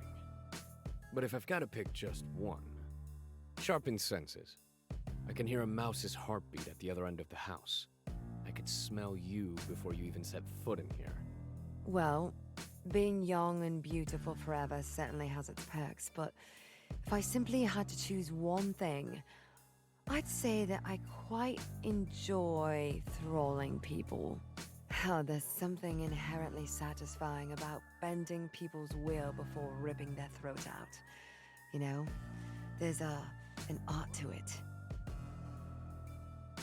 Well, those were all mildly terrifying. That all sounds incredibly cool and fun. The three of them look very pleased with themselves. It's getting late or early, and I feel the anxiety pangs in my chest as they stare at me with thinly veiled impatience or judgment. I can't quite tell. My quick-firing brain is telling me that they're talking about me telepathically or something. Silence is deadly.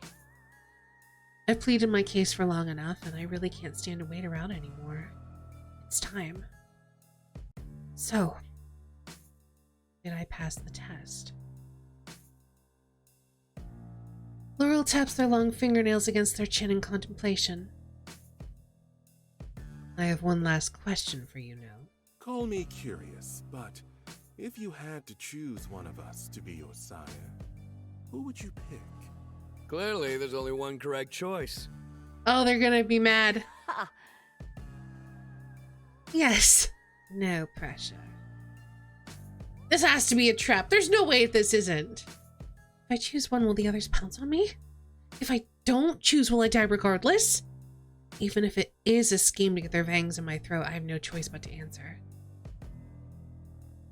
So, we're saving. Only one correct choice, but it's not you, Elias. Game, let me choose them all. I mean, there isn't any of you, but it should say all of you because Polly, but it's fine. We're going to go with Valeria because I don't even need to hesitate. It's Valeria. Beautiful, hot-headed Valeria. Valeria, there's nothing I want more than for you to be my sire. Valeria cocks a perfect eyebrow and offers me a devilish, if not a little self-satisfied smirk. Well, is that your final answer? Yes, I'm positive. Your taste is impeccable, you know. I feel my cheeks heating and I avert my gaze from her prying eyes. So... Have some patience, kitten. This is an important decision. However, I am satisfied with your choice. Now. You've made it past step 1. Congratulations. You almost sound impressed. Oh. No. This was the easy part. What comes next might not be such a walk in the park. But you're past the point of no return. Are you truly ready? Listen, if it's death or undeath, I choose undeath. So yes, I am. Valeria reaches out her hand. Good. Now, come.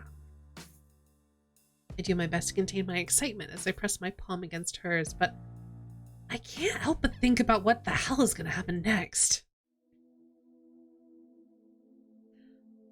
Uh-oh. Ultraviolence. I have concerns? I am concerned.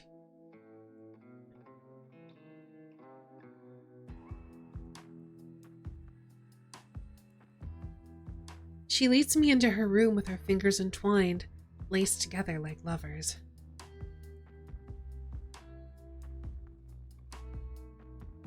It's strangely intimate, maybe too intimate for almost strangers, but then I remember that it's not like this evening could possibly get any weirder.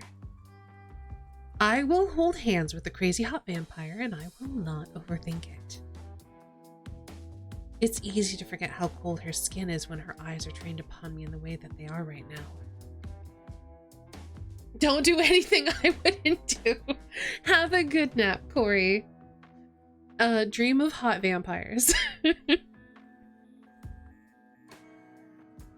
Like if I make even one wrong move, she'll snap me in two.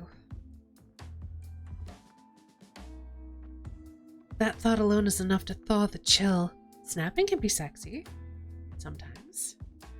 Well, here you have it. Where the magic happens. I laugh sharp and quick and she frowns, her brow quirked. And I quickly realize that maybe this wasn't a Cribs reference and she's just saying that sincerely. Shame. She strikes me as the type to enjoy mocking celebrities for their bad taste in furnishings. Maybe if she decides not to rip my throat out, I can enlighten her about the joys of reality television.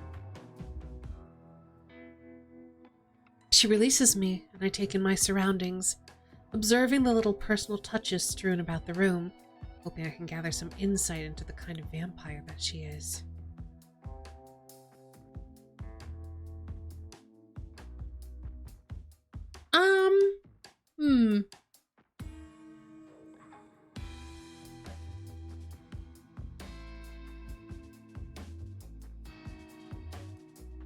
Before I can think to control where my gaze lands, I'm immediately drawn to the shiny gold object upon her bedside table.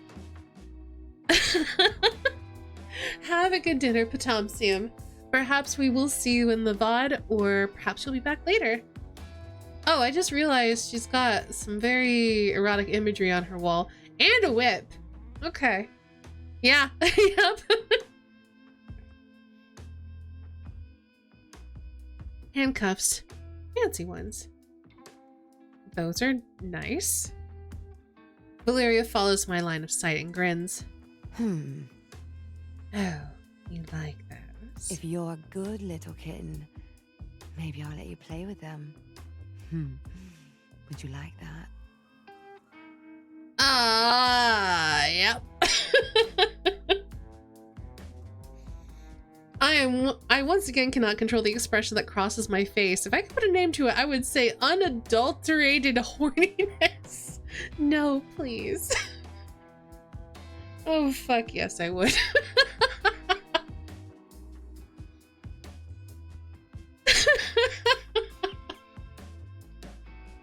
Valeria bites her bottom lip, her head tilted slightly. An eager little beaver, huh?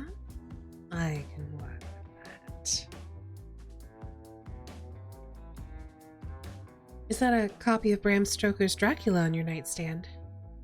It is, yes. A wonderful little story. Did you know I'm in it? What? She preens, staring down at her blunt nails. I think she's trying her hardest to look indifferent, but her smug face is giving her away horribly. Yes. Rami Bear was such a wonderful house guest. Very polite. Brammy Bear stayed with Dracula at his castle to write Dracula. Darling, did you really think that that human just plucked all of that out of thin air? Don't be silly now. Does that mean Frankenstein's monster's real? The Wolfman? Van Helsing! Ugh. Valeria makes a noise of pure disgust when I mention Mr. Helsing. We don't say his name in this household. She takes an angry little step forward and prods her pointer finger into my shoulder. Frankie was a terrible conversationalist, and The Wolfman was a shitty movie. Also, you're really asking me about those morons when I'm standing right here. I literally had Dracula inside me. Okay, I need to apologize and change the subject. I can't... I don't think I can keep going on the Van Helsing thing, right? Like, that's just gonna make her upset, right? My self-preservation senses start tingling quite aggressively. Clearly, this is not a subject I should be pushing on if I want that sweet, sweet immortality. I'm sorry, you're right, he sucks.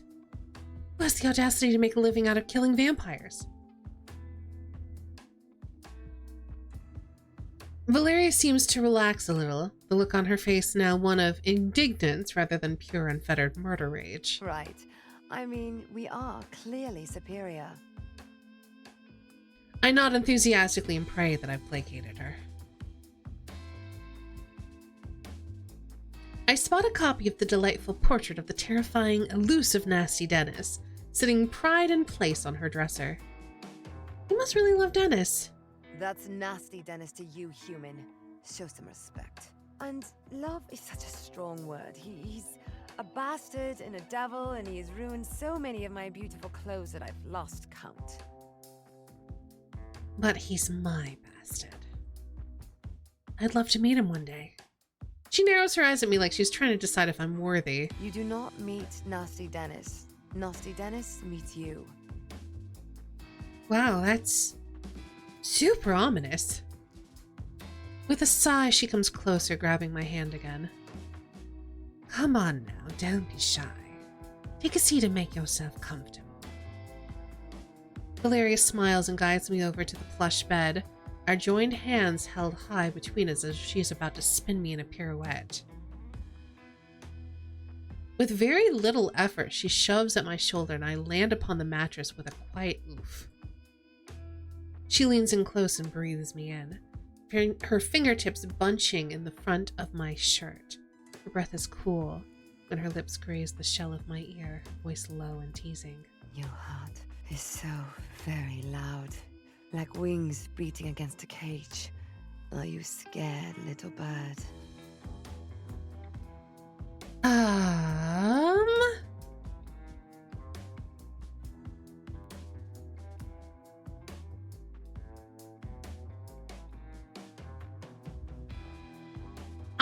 Honestly, I think this character, No, is way more eager than anything.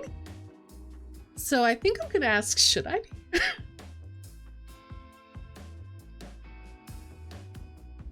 I swallow and wet my lips, trying to compose myself and at least attempt to form a coherent sentence. Should I be? Valeria chuckles and it's a decidedly wicked noise. My skin prickles, hair standing on end. That depends on just how much you're looking forward to dying tonight. I can't help the laugh that escapes me. The nervous little sound, would almost be embarrassing if I had the ability to focus on anything other than Valeria right now. She raises one of those perfect brows at me, her lips curling at the corners as she zeroes in and advances on her prey. That wasn't an answer, sweet thing. The mattress dips as she presses a knee upon it, right between my thighs, nudging them apart. Okay. Just gonna drop a little content warning because this is getting spicy.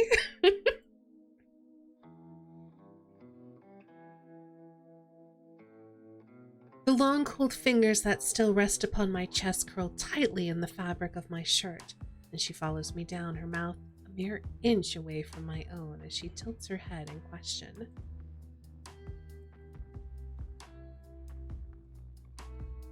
I want to be a vampire.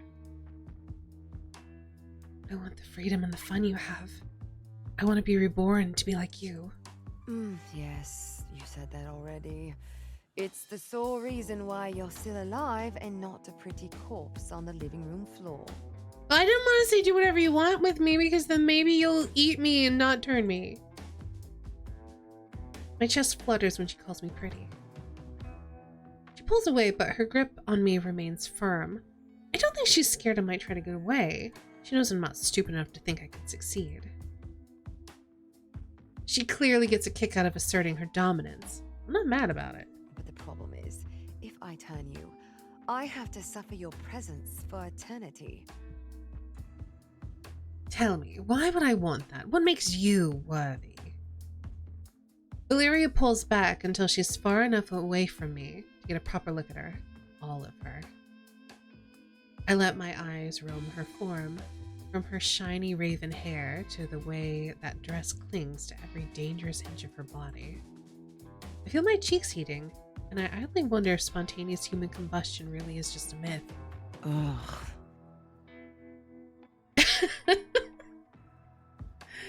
Valeria tuts loudly and flicks me on the forehead before she grabs my chin, yanking my head up so I have no choice but to make eye contact. My face is up here. Pervert.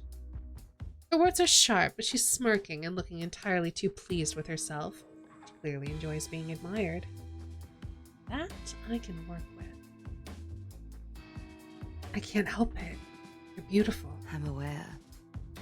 Now cut the shit and tell me why I shouldn't drain you dry and bury you underneath the hydrangeas.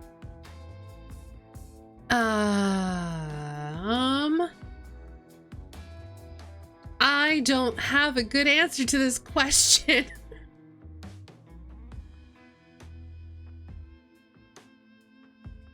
I will say, the second one, she does not give a shit about what we want. So I've never wanted anything more is, I think, irrelevant to her. She might appreciate the loyalty. She likes dominance, right? Because why not is also hilarious, though.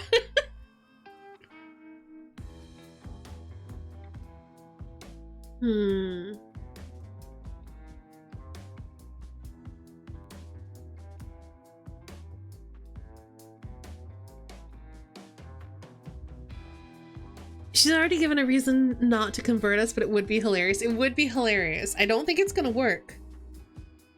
I feel like if this were Laurel, because Laurel seems like a bit of a person drawn by chaos. I feel like if it were Laurel, we could appeal to the, why not? Just, you try it out. It's a fun new thing you could do. But for her, I think I'm gonna try the loyalty thing. I'd be loyal to you. I'd do anything for you. She maintains her composure, her face the picture of neutrality, and yet I see something flicker in her crimson eyes. Is that a hint of desire, maybe? I feel like I know enough about Valeria by now to understand that she likes to be catered to. She wants to be adored and obeyed, and I know I can earnestly offer her that. I think I want to adore her, to obey her. Oh, well, I appreciate the sentiment. I'm not looking for a kitten who clings desperately to my ankles. Hey, Winterheart. I mean I'll be a good partner to you. I'm not the smothering type, promise. She contemplates me for a second. Loyalty must be earned. She releases me slowly, my cheeks aching from where she held me so tightly, and she steps away from the bed to lean against her dresser. I sit up quickly, gathering what's left of my wits and at least try to be cool. This new distance between us tells me she's giving me a chance. Maybe an interview of sorts? I'm fucking great at interviews. So, after your little interrogation of us out there, you might want to learn more about me. She stares at her nails, trying to seem uninterested. Something I'm coming to learn she's actually pretty shit at. It's weirdly endearing. You can ask me whatever you like, I suppose. If Valeria likes to talk, I can go for hours. Tell me how you met Laurel and Ilias. You seem like an interesting group. She scoffs. Oh, you mean horribly mismatched and frankly fucking bizarre. I agree, but it works. How's it going, Winterheart, by the way? Welcome on in. We have decided to date this hot vampire. We're trying to convince her to turn us into a vampire because there's no way we're allowed to leave this place alive. So may as well leave with immortality instead. She takes a deep breath and gets that look again. The one she had in the lounge when she launched into one of her stories. I never did get to hear her finish her Saint-Tropez tale. For Illy, I was living in London in 1901, just minding my own business. You know, being only mildly nefarious, but keeping a low profile. I nod when she looks to me, like she's trying to check that I'm following. As you do. I would feed just enough to keep myself sated. I didn't want to overindulge in a city I didn't know. Our kind rule Romania. But London is different. More controlled. The British are like that. She crinkles her nose in disgust briefly before waving it off. I pointedly ignore her very obvious, very British accent.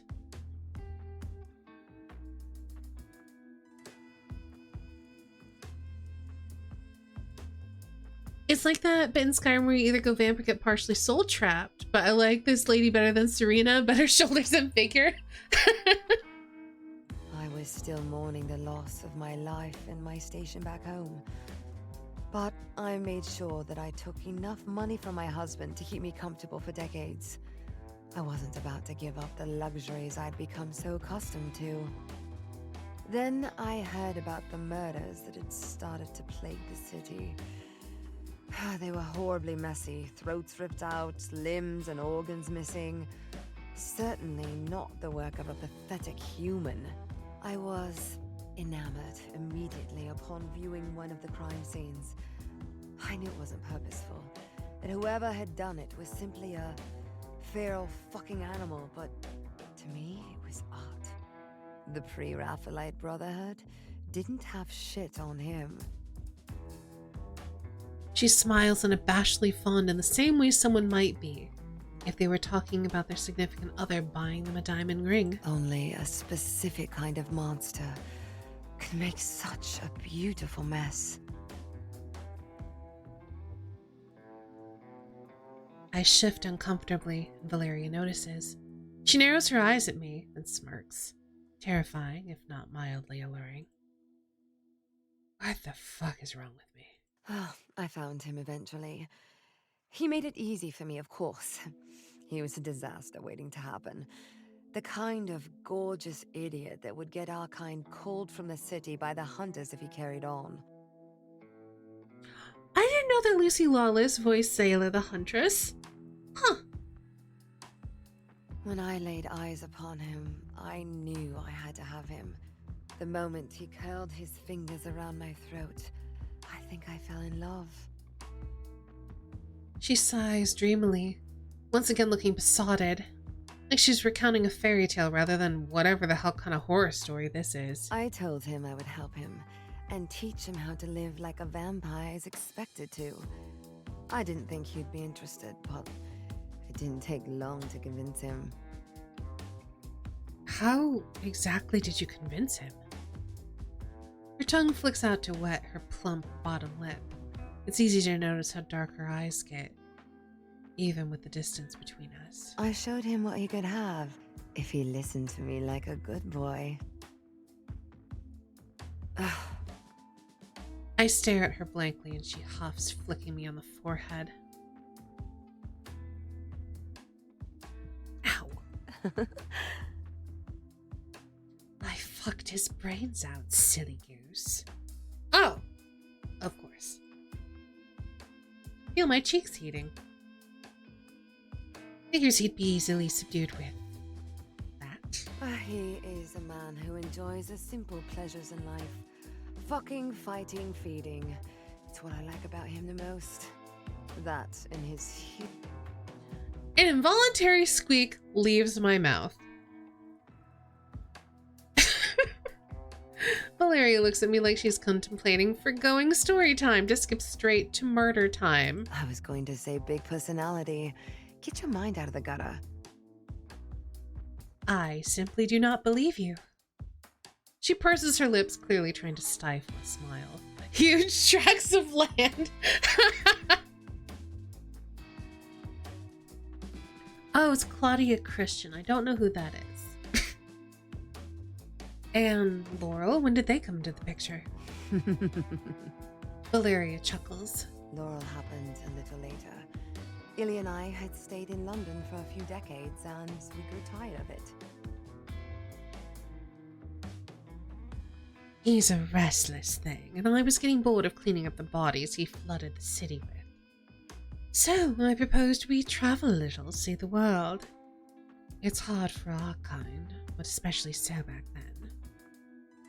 She curls her lip in disgust as if she's remembering a particularly unpleasant memory. We'd traveled by boat, all cooped up in wooden crates like animals when the sun was out. Though we did have fun come nightfall. Oh, sailors are very tasty, you know. Salty. Oh, I never watched Babylon 5, so that's probably why I'm not familiar with her. Plus, it was terribly convenient to get rid of bodies when you're crossing the ocean. Just plop, right into the sea. Bye-bye. I feel a bit sadistic when I laugh, but somehow she makes even dumping dead bodies sound charming. That's convenient for sure. She narrows her eyes at me, and I feel dumb for forgetting the murderous vampire does not like to be interrupted. We drifted around America for a while. Found ourselves in New Orleans. I hadn't seen a place with so many of our kind since I left Romania. It was wonderful. But then that big brainless meat monster couldn't keep his fangs in his fucking mouth. It was amazing for its time, but wouldn't say a lot of it's aged well. That's fair. Just enjoyed being friends with Serena and kicking her jerk of a dad in his ugly face. That does sound fun. She sighs wistfully again, her gentle tone not quite matching her biting words. We caused chaos. The streets ran red with the blood of our victims. It was pure bliss. And then shit got weird. Weird like how? Like Laurel weird. Ailey and I started feeling strange, like something was whispering in our ear and telling us to do and feel illicit things. More illicit than murdering hundreds of people. Firstly, thousands of people, fuck you very much. Not judging. She looks to the side as if she's actually thoughtfully contemplating her response. Incredible. Illicit by your feeble human definition? Yes, I suppose. But I'd been living life of my own volition for long enough that I'd forgotten what it felt like to be controlled. Controlled. She bites her bottom lip and hums in agreement. Laurel is gifted like I am, but in a very different way. I can manipulate the mind and make you see things that aren't real. But Laurel... he can manipulate emotions, really worm his way into your brain. They mess around in there until you don't know which way's up. I've never felt anything quite like it. Ilias and I were so overwhelmed with pleasure one night, we fucked right there in the square in front of the humans. In hindsight, we should have charged. It's quite a show. Oh my god. Her laugh is smug and dirty. Unbeknownst to us, Laurel was watching, and I think he decided that we'd been taught our lesson for messing up their pretty little home. No one, mortal or immortal, is immune to me.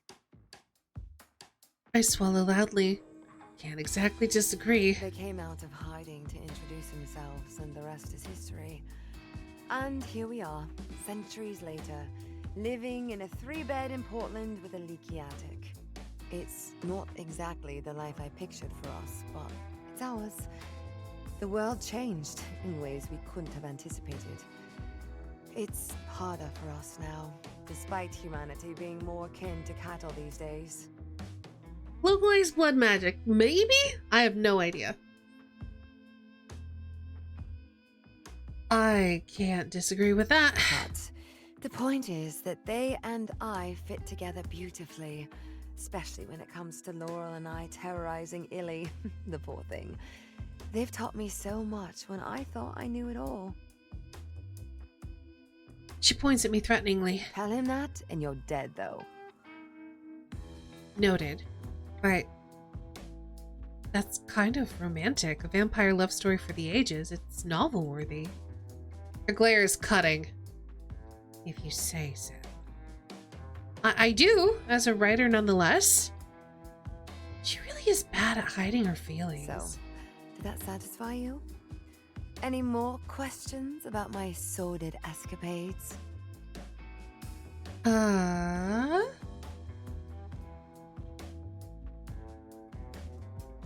I think about her leaky attic comment and all the weird, wonderful, and frankly fucking terrifying adventures that she's been on. And I can't help but wonder, who does your hair? How the hell did you end up here in Portland? She looks a little taken aback at first, but her expression quickly softens into something akin to understanding. Well, like I said, things don't exactly work out the way that I planned. The way any of us planned, I suppose. It's precarious being a vampire in this day and age. The court dictates that we have to adhere to their silly, archaic rules and lay low. Otherwise, we'll be eliminated. Ah, the masquerade, of course. Yes, I've learned about this. She punctuates the end of her sentence with some pretty sarcastic air quotes. Wait. The court? As in a vampire court. Valeria doesn't exactly seem pleased with my interest in this particular subject. Clearly it's a sore one. Yes, a vampire court. Don't get too horny over the idea. It's far less glamorous than it sounds. They're the bane of our fucking existence, I'll have you know. Bureaucracy is soul crushing, regardless of if you actually have a soul. I can feel the annoyance rolling off her in waves, and I'm not sure I have the guts to poke her about it and witness another of her brain-shaking tantrums. But my eye is twitching at the prospect of there being a whole entire vampire court in my hometown. I think I'm doing a bad job at hiding it because she's narrowing her eyes at me. What is wrong with you? She scoffs loudly, her teeth bared. I've been caught. Oh, for fuck's sake. You are horny over it, aren't you? I offer her a sympathetic grin. I'm just trying to wrap my head around the fact that they've been here. That you have been here, existing among us this whole time. You can cut me some slack there, right? You spend too much time on the internet, kitten. I can assure you, it isn't anything like you've seen in your little movies or your silly books. It's sterile and boring. They exist solely to make our lives hell and keep us in line. Which we don't take kindly to, as I'm sure you can guess. Keep you in line? How? You're so strong and powerful. And stubborn, I want to say, but I quite like my head being attached to my body. Oh, sweet of you. But despite how incredibly powerful the three of us are, there are, unfortunately, far older, far scarier vampires than us out in the big bad world. I'm sure you know better than anyone that you can't just get away with much without ending up on Twitter these days. I said what I said. Can you imagine one of us getting caught feeding, killing? That shit would go viral fast. I can't exactly disagree. The world is garbage and full of garbage people. Even creatures like us have evil overlords who want to control us. She pauses for a moment. Then she grins. It's a bit unnerving, if not slightly arousing. Oh, the court is no match for our Laurel. I'm pretty sure they've been plotting their downfall for decades. From the little interaction I've had with Laurel, I think to myself they'll probably succeed. So, how exactly does it work with the three of you? I know you said that humans get your kind wrong, but do you have mates, or are you just the same as us? She laughs, a quick, sharp bark. Hey, Misos! Welcome on in. I'm gonna post our content warnings.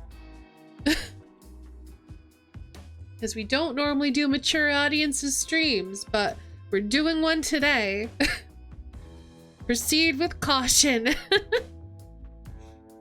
I hope you were enjoying Metroid Prime. We're trying to bang a hot vampire and get her to turn us into a vampire.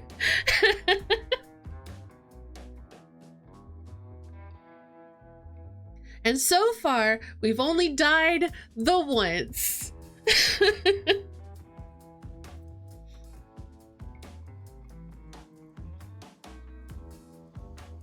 But hello, welcome on in, Raiders. My name is Estanie. My pronouns are she, her. I'm a variety streamer, artist, and voice actress. I normally stream content that is appropriate for all audiences, but not tonight, because hot vampires.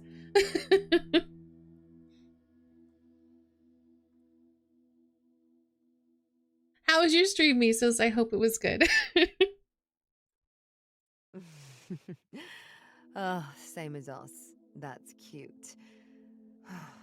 We might be soulless and our hearts may not beat, but we are still capable of love. Even if that love is different from how a human might experience it. It was good. Glad to hear it. She pauses and purses her lips, her gaze lifting to the ceiling. I suspect she's trying to find the right words to explain so that my tiny human brain understands. Our ability to love and care for each other is vast, despite all of our darker aspects. A lot of us are nomadic because we have to be. So finding partners who you tolerate enough to spend centuries with isn't something that comes easily. I snorted the tolerate part. And Valeria bristles, but she's smirking. Yes, tolerate. Believe it or not, we are actually quite fond of each other. I can tell. I just wonder what it's like to be wanted like that. She observes me with a tilted head, her eyes unnervingly bright in the din. She's sizing me up again, but it feels decidedly less murderous this time. Vampires are driven by their instincts. We feed and fuck and fight, and there's little room for much else. Fucking and fighting, just different verbs with similar structures. I nod furiously. But then when you do find more, well, you cling to it. She waves her hand dismissively and makes a derisive noise. Lord, she's a toreador. Bail out, bail out. Listen, Kane, I've made my choice. Oh, it's all very complicated. I doubt your tiny human brain could handle it, honestly. I snort again. Maybe she read my mind. I kind of like to understand. Maybe, if you let me. Valeria sighs deeply and takes my chin in her hand. She likes to do that. I think it might be a habit of hers. You ask a lot of me, little bird.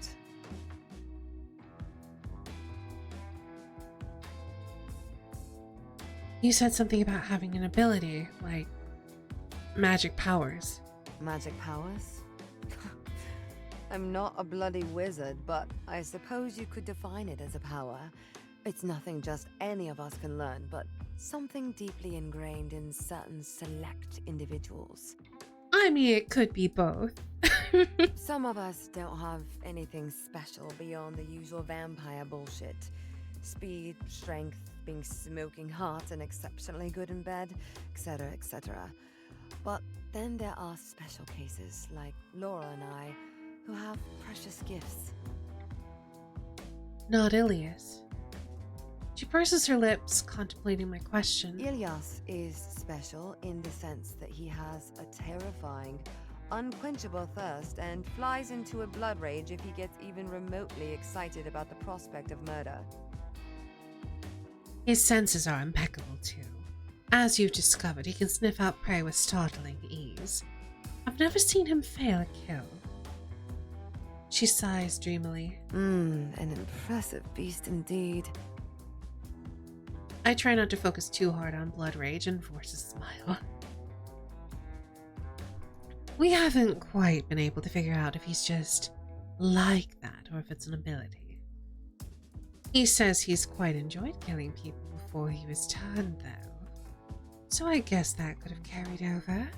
Just another of life's many beautiful mysteries, I suppose. Yeah, much to think about. Anyway, enough about that brute. It's Valeria time. She flicks her hair over his shoulder dramatically. I have one that humans call cerebrokinesis. Note to self for character, Gangrel Sommelier. Amazing. You can taste the notes of murder in the grapes. Someone was killed within 50 miles of the vineyard. Amazing. Consider my interest highly piqued. A handy little trick indeed, especially when needing to subdue my prey. She grins, fixing me with a pointed stare. Gulp. There are many factors to such a power. Nemokinesis, sedation, but my favorite is what Illy so eloquently calls my mindfuckery. We haven't gotten to the whip yet, no. Mindfuckery. She takes a step closer, twirling a strand of her hair around her fingertip. It's anything but coy.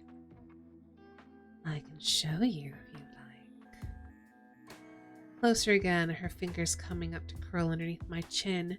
She tips my head back slightly. I'll be gentle. I have no interest in breaking you. Yet. Okay. Despite despite every single one of my instincts telling me I should probably at least try to have a little interest in self-preservation, the cool touch of her skin against mine is alluring. What do you mean by show you exactly? She shrugs, dropping her hand, but I remain frozen in the position she placed me in, chin tilted in almost submission. She wiggles her fingers like spider's legs. Oh, you know, I just dip into your consciousness and show you some pretty pictures. Unless it isn't a pretty picture you're interested in, of course. I can conjure up anything you desire. Pain, pleasure, fear, a trip to the beach. Just pick your poison.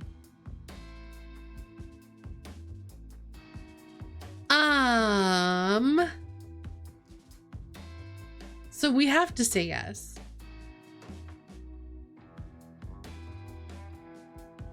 I guess we're gonna go for sexy because that is the theme of the night.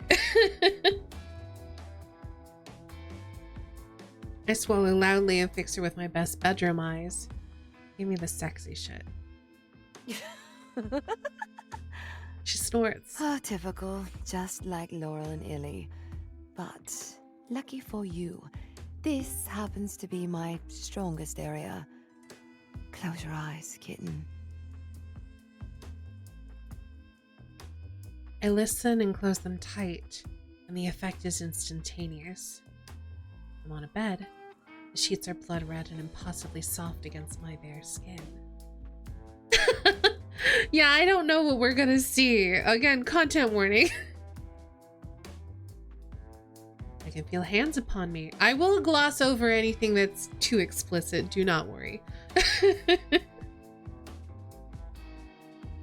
I can feel hands upon me. I can't see them. Their touch drifting carefully over my hips, waist, ribs. They press firmly, kneading at me before turning soft and gentle, fingers tracing the cut of my clavicles and up over my throat. I can't tell how many of them there are, but I feel overwhelmed. The best kind of overwhelmed. Like my brain is about to explode and a galaxy is going to burst to life behind my eyelids, overwhelmed. There's a quiet whisper in my ear, a voice that feels familiar but I can't quite place. Maybe it's Valeria, or Laurel, or Ilias.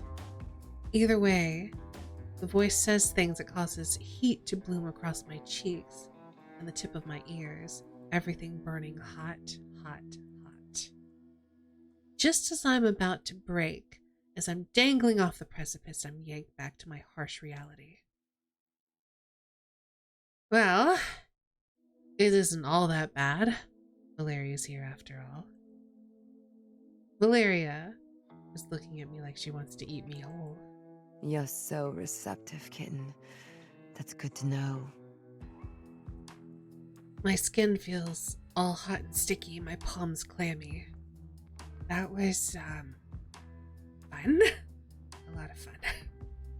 You're very talented. I know. You know, talking to you is quite literally the most exciting thing that's ever happened to me. I should think so too. I'm wonderful. I huff a laugh, nodding in agreement. Then a weird, stagnant silence falls between us. I feel like I need to broach the subject of her maybe possibly doing me a solid and turning me, but I'm hesitant to break this weird, strangely comfortable rapport we seem to have going on where she doesn't really look like she wants to kill me anymore. Valeria is staring at me, her brain clearly working hard to try to figure me out, and I hate how much of an open book I probably am. You know, siring someone is not a thing our kind takes lightly. And my traitorous human heart and brain is no match for her. She continues, stepping closer. It's a commitment that no mortal could ever fathom. Something more permanent and intimate than any futile bonds made during a human's lifetime. You're tethered for the rest of your immortal life, for eternity, unless one of you turns to ash. Maybe even then. Despite the distance between my sire and I, I'm still all too aware of his existence. Sounds like it was a bad parting of ways. I watch her expression shift, a subtle change that looks almost human, her sharp, otherworldly beauty softening for the briefest of moments before she's back to being cool and perfectly collected. There's something almost soft and vulnerable about her under all that bravado and snapping teeth. It's nice. I was turned against my will, as most of us often are, and a person like me doesn't do well with being betrayed. I was rich and beautiful and free, and I fell in love with a man that I believed would join me in that freedom. I believed that we were the perfect match. And then Valeria glares at me and I decide to dial down my curiosity. I'm trying to get lucky here, not straight up murdered. And then that bastard goes and kills me on our fucking wedding night. She bares her slender throat with a tip of her head and a sly smile before grabbing my wrist and yanking me closer. It's a bit late to play coy. You can touch. It's invisible to the naked eye, but when she guides my hand to her neck and I carefully run my fingers over her cool skin, I feel the raised, long-healed scar. Can't help but shudder. Oh. Teeth sharp and unforgiving. The scar is messy and deep, and clearly her sire showed her little mercy in her final moments of mortality. He loved me, and I loved him, even after what he did. But I could never forgive him for taking that choice away from me. For not even giving me one in the first place. She releases me and lets her hair fall back over her shoulder. The years all begin to bleed into one eventually. You watch your family die, all while you remain unmoored, just existing somewhere in between. You prepared for that.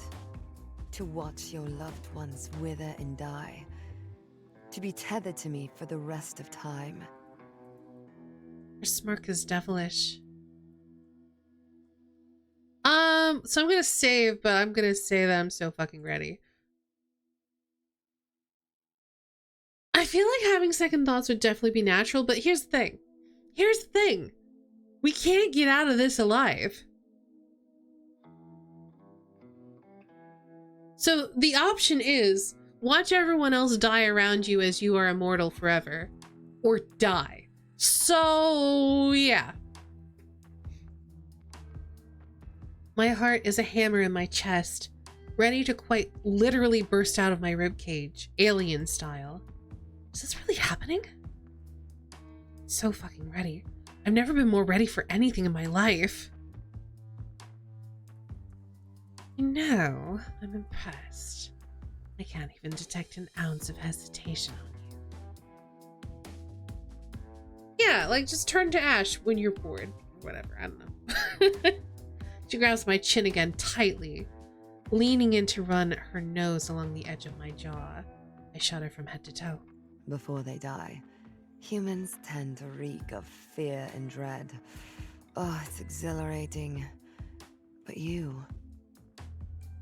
When she pulls away, just enough for her to make sure I can look deep into her eyes, she bites her bottom lip. You smell like excitement.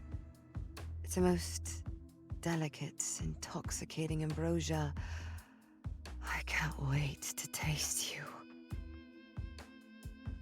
My breath hitches and I nod slowly, but with great enthusiasm, trying to telegraph that I am incredibly fucking stoked right now without having to use my brain to form a coherent sentence. My heart does something weird in my chest again, an inverted beat. All of my blood rushing the wrong way as I tried to focus on the sight of Valeria moving towards me with greater intent and that hungry look in her eyes. Oh. She laughs, tutting quietly. Oh, don't be afraid, little bird. I'll take good care of you. Stupid of me to forget that she can hear the way the organ is literally trying to pound its way out of my body. My ribcage ready to split open and let everything vital pour out onto her nice silk bed sheets. Bet they cost a lot of money. She tilts her head, a sharp smile cutting her perfect face in two. She reaches out and curls cold fingers around my wrist.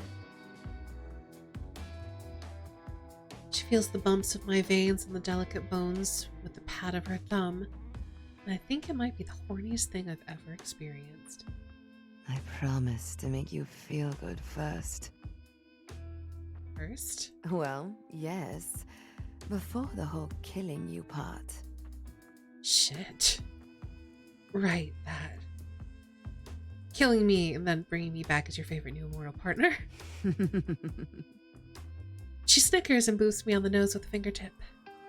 Aw, cute. You're cute. That's not exactly an answer, but okay. Well, I guess there's no going back now. I'm just glad I'm going out this way, and if she refrains from fully murdering me, we'll have a nice experience to look back on together. Your heart is beating so fast, like a little rabbit. It's so noisy. She brings my wrist to her mouth, brushing her lips over my pulse point. I can see the white of her fangs, the thread of them making my toes curl, and then she licks a very wet stripe along my skin, stopping at the heel of my hand to apparently savor the taste. You taste sweet, like honey. Is that a good thing? Her answering laugh makes me flinch, and she's quick to grab my other wrist as she settles over me, her thighs astride my waist. She's petite in stature, but there's nothing small about Valeria. She looms, filling the room with an almost oppressive presence. Even when standing beside a physical giant like Ilias or someone like Laurel, can cut you to the core with just a look.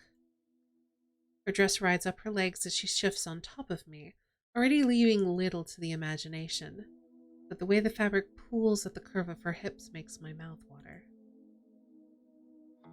I'd reach out and touch her if she wasn't pinning my wrists above my head.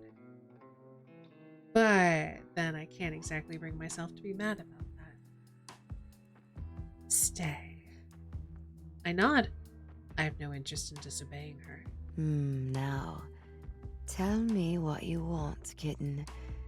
Use your imagination. Oh, interesting. So I think we have a chance to back out of the sex if we don't want to. We can do the kink if we want to, or we can do the sex.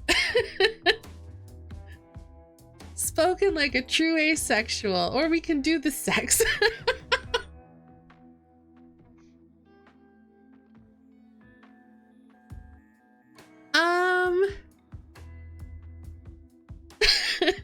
How are we all feeling? 1, 2, or 3?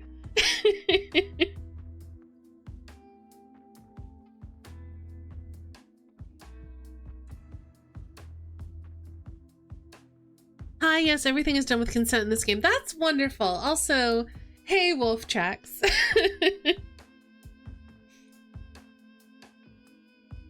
All right, so Miso suggesting 1, Olsen is 2.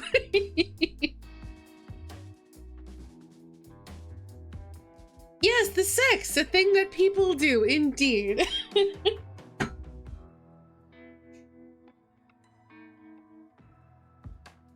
I do love that. So I wasn't sure, well, because I know that you can't complete the quote-unquote romance path without doing the sex, or at least that's my impression.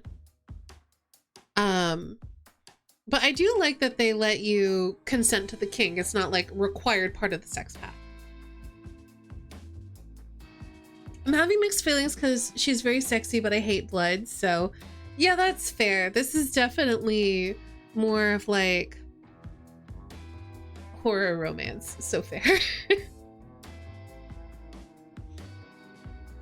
I mean, we did comment on the cuffs.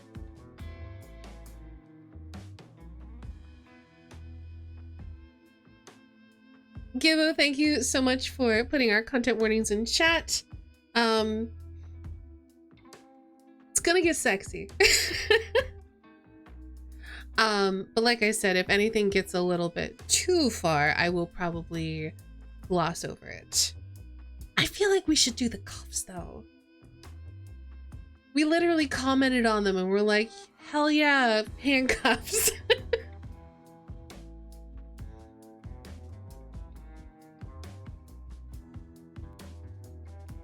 Seemed like now is a good time. Absolutely.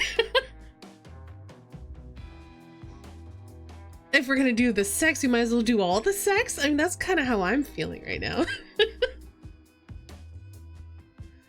Oh, goodness. Okay. I feel like I could fight God and win right now, so I pointedly look at the handcuffs and Valeria follows my gaze. You really want to play? I nod. I do. Very well. Valeria releases my hands, but I keep them exactly where she placed them as she leans over and retrieves both the handcuffs and a sliver of black silk. She holds them both up in the air and looks somewhat triumphant. Both. Ooh, interesting.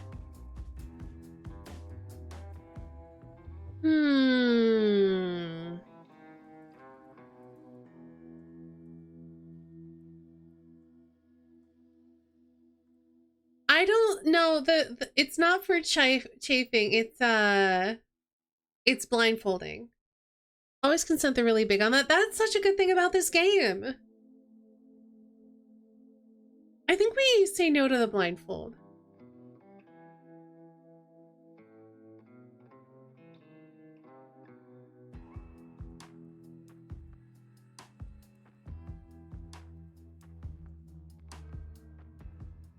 I feel my cheeks heating. Wonder if she's gonna laugh at me if I say what I want to say, but Valeria has been weirdly receptive. You know, for a murderer. I want to see you. Valeria drops the blindfold without question. You have excellent taste. She takes hold of my wrists and closes the cool metal around them.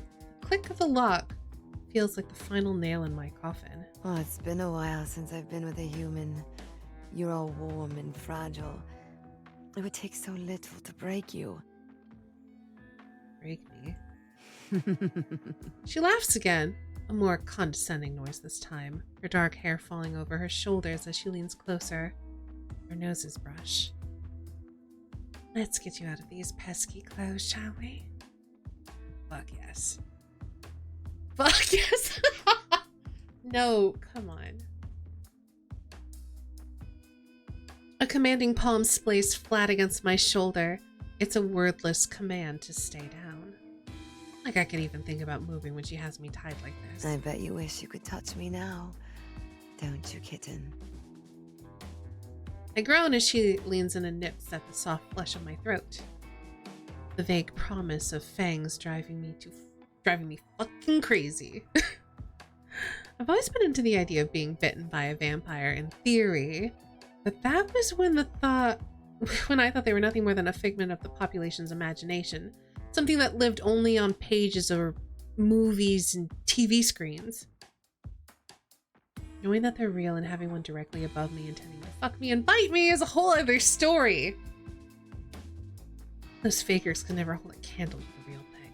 Such a lovely specimen. I wonder what you'll taste like. Her clever fingers walk down my abdomen at an agonizingly slow pace, finally settling between my thighs, and I swear I see God or maybe the devil when she finally touches me. Goodness. I try to catch my breath between not so gentle waves of pleasure as we move together. Valeria intermittently whispering filth in my ear like she intends to kill me with dirty talk instead of fangs. The grip on my face tightens and my eyes fly open when I feel her leaning close enough for our noses to brush. Look at me, kitten, and don't stop looking. Looking at her is a problem, big one, because I am desperately clinging to every ounce of sanity that I have left and it still isn't enough to survive her. she's right. I do want to touch her. It hurts how much I want to. It makes it so much better that I can't. She gives my face another jerk, snapping me back to reality. Understand. Her voice wraps around my throat, filling my lungs like smoke. I nod mutely, past the point of coherency, making sense whatsoever. Good. Every part of me is lit up and turned on, my blood rushing fast and hot. And there's a distant feeling rising from the darkest depths of my stomach. It curls at the base of my spine and squeezes. And I know my time has come.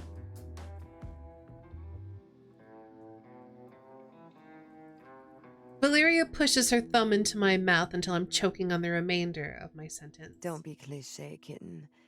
You don't need to say it. I can smell it on you. Can taste it.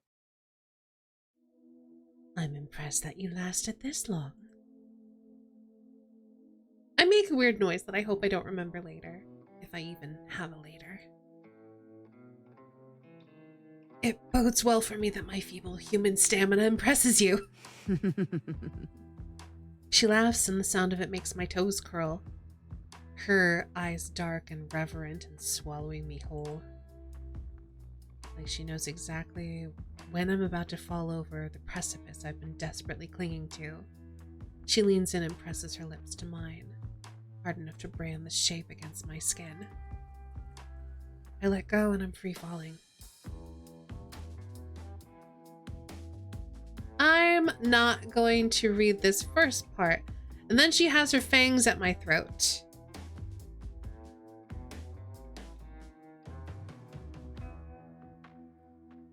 As the sharp points of her teeth pierce my flesh, I feel a white-hot burst of pain. The kind you get if you curl your fingers around a scalding pan straight out of the oven. Then it's gone. It hurts still, but the pain bleeds into something verging on pleasure. It spreads throughout me warm and tingly, not much unlike the feeling I've just experienced. I furrow my brow and try my hardest to stay lucid as she drinks. The noises she makes are sensual, little whimpers and groans muffled by the thick glut of blood that slides down her throat. I still have the brain power to decide that it's the hottest thing I've ever experienced, and I just fucked a vampire. Valeria shudders and pulls back, her eyes wide and glittering as a line of blood, my blood, trickles down her chin.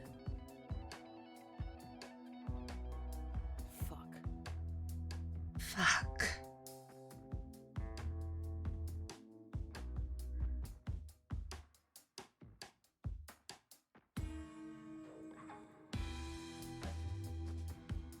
She presses her finger to her skin to stem the trail, catching the liquid before messily pushing as much of it into her mouth as she can.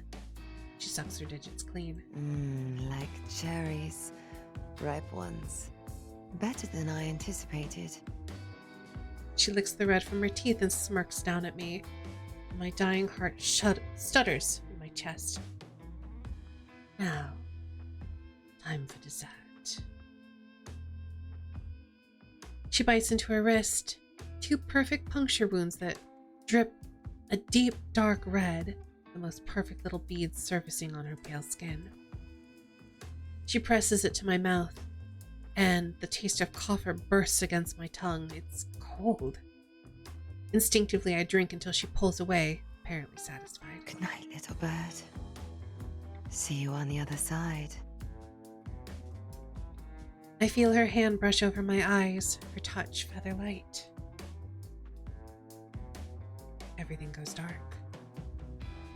The tingling in my limbs gets stronger, and death feels a lot nicer than I anticipated. In fairness, I just, I'd just say it was a pretty good curtain call. I know how this goes. I've spent enough time writing this shit online. Dizziness, nausea, blood vessels constricting as the body tries to compensate for its losses. But it's different. Maybe it was the blood that Valeria fed me. like some kind of morbid vampire ibuprofen. Take 2 on a full stomach before dying and wake up eternally hot. She's still touching me. Cool fingertips tracing the shape of my lip and brushing over my eyelashes where they fan against my cheek. I wonder if she's helping me through it. It's intimate. It feels like the start of something. The pain begins to reach a fever pitch as my body readies itself for the transformation. But Valeria's lips are at my ear before I lose consciousness. Her voice breathy and sweet, gentle in a way it wasn't before. I can't wait to see what kind of monster you'll become. I feel this strange sense of peace through the pain as it peaks and tapers into numbness, and I let go. I let myself fade away. See you on the other side.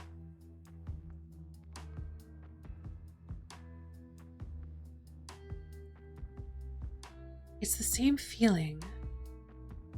The prelude to waking up. It's 5 minutes before your alarm goes off, when you know you're about to enter the waking world, but the desperation to stay asleep claws at you. My fingers begin to twitch, and I blink as if I'm stuck, anchored to the land of dreaming. Hazy memories drift to the forefront of my mind. Then, perfect clarity. Everything. I remember it all. From entering the house, to meeting the vampires, to the interview, to Valeria's bedroom. And finally, to the turning.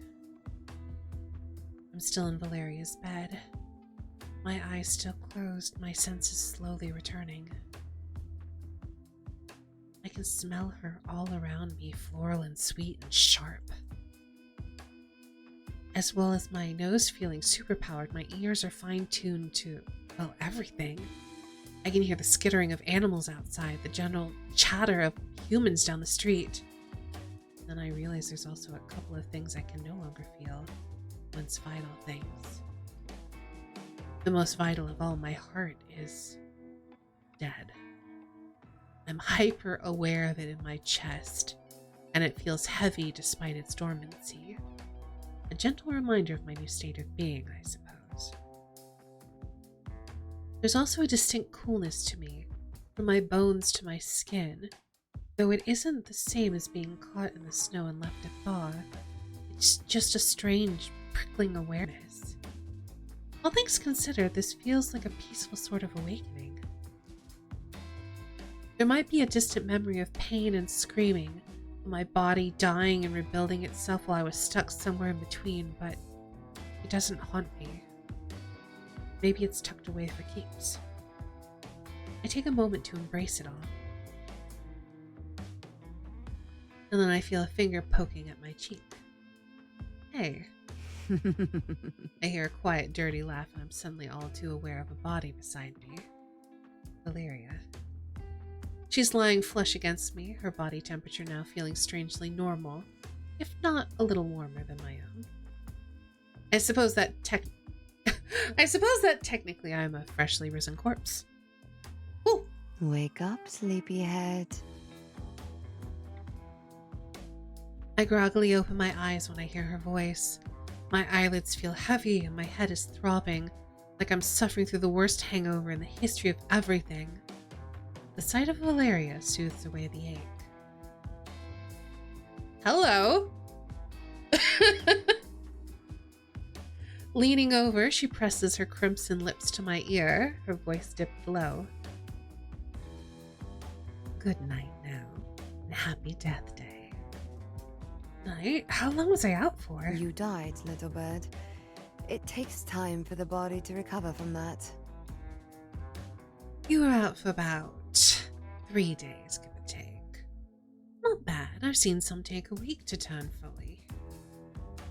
As I shift under the covers, I focus my attention on my arms, more specifically that they're crossed over my chest like I'm a poor facsimile of those dramatized movie vamps she scoffs at.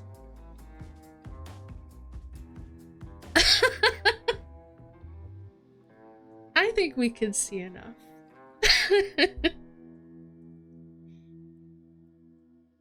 I roll my eyes at her, trying desperately not to smile. Really? Ugh, you're the one so enamored with all those silly little vampire tales, kitten. Besides, I was bored. Had to entertain myself somehow. Her pout shifts into a smirk. I pause for a moment to take her in where she lounges beside me. And if they were still able to, I think my cheeks would be heating. The incredibly flimsy lingerie that she's wearing leaves little to the imagination. And for that I am incredibly thankful. It even has sparkles.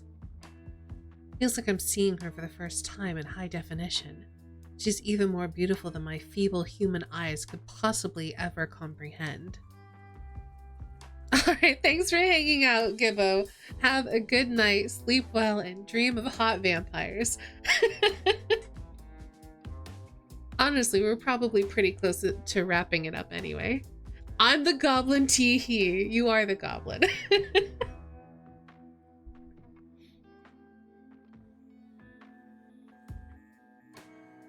She has a glass of red wine, expensive and old, my new nose tells me. In one hand, and in the other clutches an indecent-looking novel titled First Bite. Hey! They said the name of the game! Wrap it up, everybody.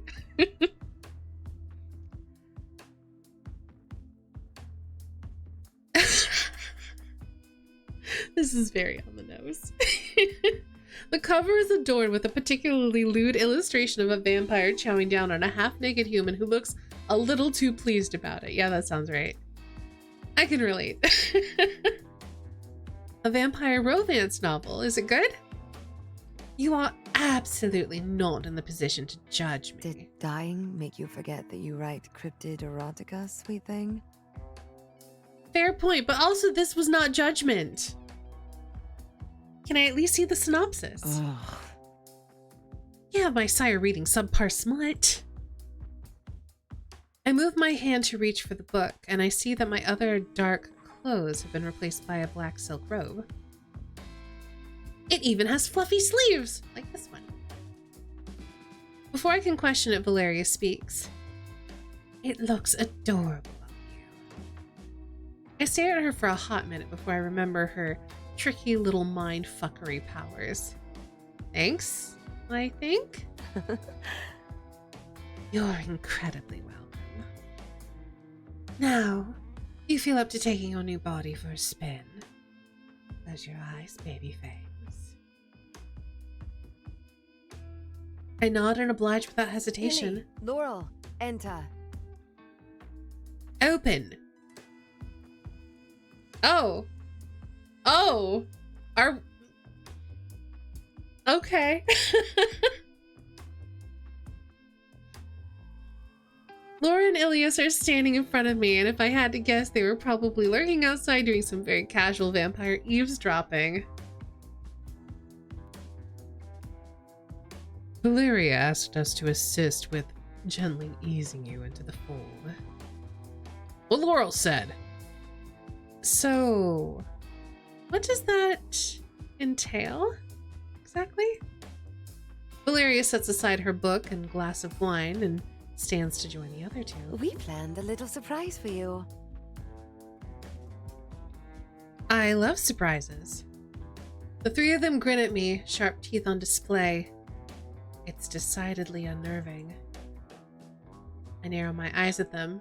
So, this is either gonna be like a little orgy, or they brought me a human to eat, or both. Feeling less enthusiastic suddenly. Oh, please don't bring a human for me to suck on. Oh, cool it, baby fangs. It's nothing like that. Yet. It's your very first day as vampire, and... Valeria nods to both Ilias and Laurel, and all three of them pull something from behind their backs and place it on their heads. Party hats! Okay, this is adorable. Fucking party hats with rainbows on. They're also all holding colorful party poppers. This is the best birthday ever. If my heart could beat, I think it would be pounding double time. The fact that they did this for me, that they all look so happy. It feels like I'm really part of their family, like they're proud of me. I really hope vampires don't cry blood. Guess I'm about to find out. Happy birthday. After our little celebration, Valeria escorts Laurel and Ilias out of her room to give me a moment to compose myself. I walk around trying to get used to driving this hot new mortal bod. I stare down at my palms, my skin flawless, not a little pastier than its usual hue. I poke my fangs with my tongue, feeling the newly sharpened points. Valeria said they'll get bigger in time, and she seems to find great pleasure in calling me baby fangs. I dig it. I'm actually a vampire, real-life blood-sucking fiend. Dracula and I are practically the same. Ish. Saying the words out loud makes it feel real, and I know what I want to do next. Think of Ilias, Valeria, and Laurel standing together. It hits me. My entire life has changed in ways I couldn't possibly fathom. Everything I thought I knew, all the things I held dear, all of that's behind me now. And yet, the thought is strangely appealing. My stomach flutters and my chest tightens. But the tears that spring to my eyes don't feel like any sort of grief at all. It feels like a new beginning. Just maybe. Belonging. I wander downstairs and find myself back to where I started, in the foyer. The portrait of nasty Dennis feels no less threatening, though despite my newfound immortality. I chuckle to myself. Just 3 days ago I was a regular human who stumbled my way into their lives. So much has changed, but I'm still the same me. I'm still No. Well, that's not completely true. I'm the Technicolor version of myself, remastered, now on Blu-ray. Laurel graciously hands me a glass filled with blood. I don't ask where it came from, and I don't care. I'm suddenly all too aware of the way my throat burns, my body aches to taste my first drop. I greedily snatch the wine glass from their hands, and down it all in one go, like a frat boy at a kegger. I catch the messy dribble of blood that runs down my chin with the back of my hand, and I lick it clean, careful not to waste a drop. Fuck, that's good. I look at them all staring at me, eyes wide, grins wider. I realize I probably look like a wild animal, unable to control myself. Shit. Sorry. Think nothing of it. Your first drink should have that kind of emotion behind it. The ache never dulls. It's glorious. You'll get used to it. Control comes with practice, kitten. Valeria carefully pours me a second drink from a blood bag. Oh, negative. Drink up. I savor this round. I take small sips, letting it linger on my tongue and really enjoying the taste for the first time. Copper sweet. Like a mouthful of pennies with a spoonful of sugar on top. I wonder if every human tastes the same. A woozy kind of drunkenness overtakes me. A semi-replacement for the warmth I now lack. I think I need to sit down. Come on. Ilias guides me over to the sofa. We both take a seat before Valeria and Laurel follow suit. We all cozy up together in the too small space. Ugh. Finally, an excuse to get a new sofa. I fucking hate this thing. Blood tipsy and sated, I can't help but smile as I sink back into the plush cushions. How do you feel? It's a lot to take in. And I'm sure it'll take some time to get used to this whole being dead thing. But I feel good. Really good. Luckily, you've got eternity to figure it out. Unless you find yourself in the hands of a vampire hunter. I'll tear anyone who tries to harm you apart with my bare hands. Fuck those Van Helsing types, am I right? Valeria raises an accusatory brow at me, but she's quick to shake her head and smirk when I wink at her. Can't believe there really are vampire hunters, though. Next she'll tell me that Mothman is real. Laurel stares at me blankly. Well, He is. He has a great ass. But regardless, I wouldn't worry your pretty little head about hunters now. It's been, what, 50 years since we last encountered one? The last vampire hunter that dared enter the city of Portland didn't last very long. We destroyed them without even breaking a sweat. Pathetic. We celebrated our resounding victory with sprinkled donuts. Ilias huffs, clearly offended that Laurel took the glamour out of his story. Yeah, covered in the blood and guts of our brutally slain enemies. Free donuts are the only real way to celebrate anyway. Ilias huffs and folds his huge arms across his chest, an impressive pout on his lips. I need to hear the story in intricate detail. Some other time, we promise to teach you everything you need to know. I just want to know how to contribute to protecting our coven if shit hits the fans, you know? We are a coven, right? What's the proper terminology here? Brood, clutch, pack, clan, coven. All are interchangeable. What should I call us? You're our kin. Kin. I let the name settle on my tongue. I like it. Good, because you're here to stay. You have to like it. The room falls to silence, and it's the comfortable kind. I look around, taking everything in. Powerful Ilias, entrancing Laurel, breathtaking Valeria. I smile to myself. This is my new home, my new life, my new world. Finally, I belong.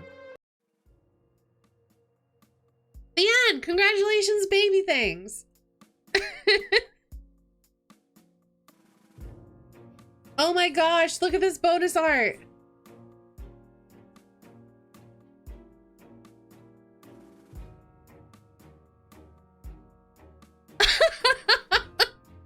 Look at their skull boobs!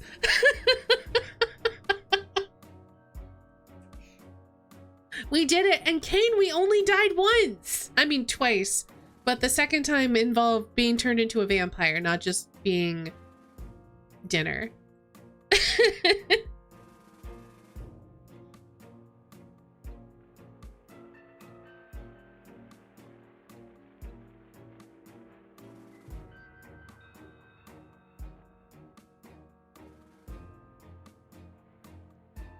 Oh, positive is the most common. Yeah, that sounds correct. I think the negative, the RF negative factor blood types are more rare.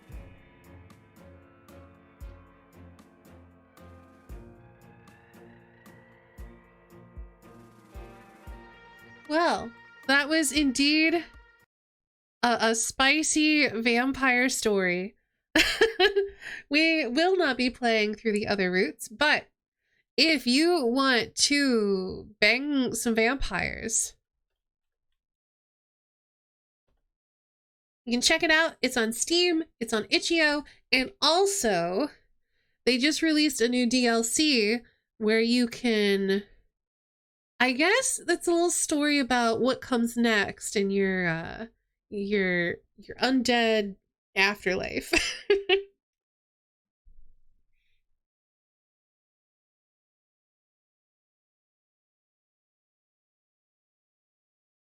So be sure to check it out.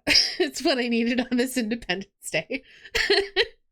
How can you say no to hot vampires? Am I right?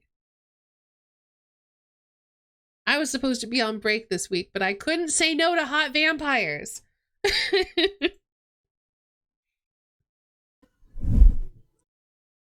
Most rare type is AB negative. That's true. That is correct.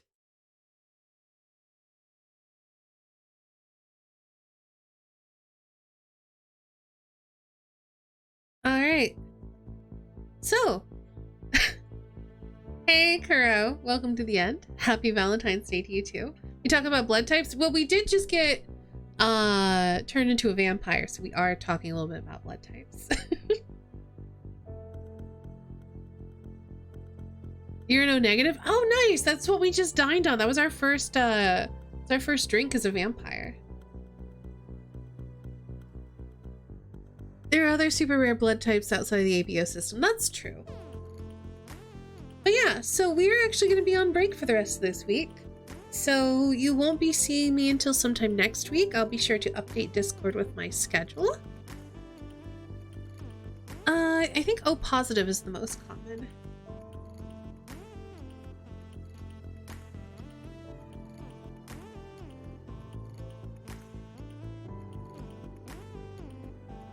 All right, let's go ahead and roll those credits.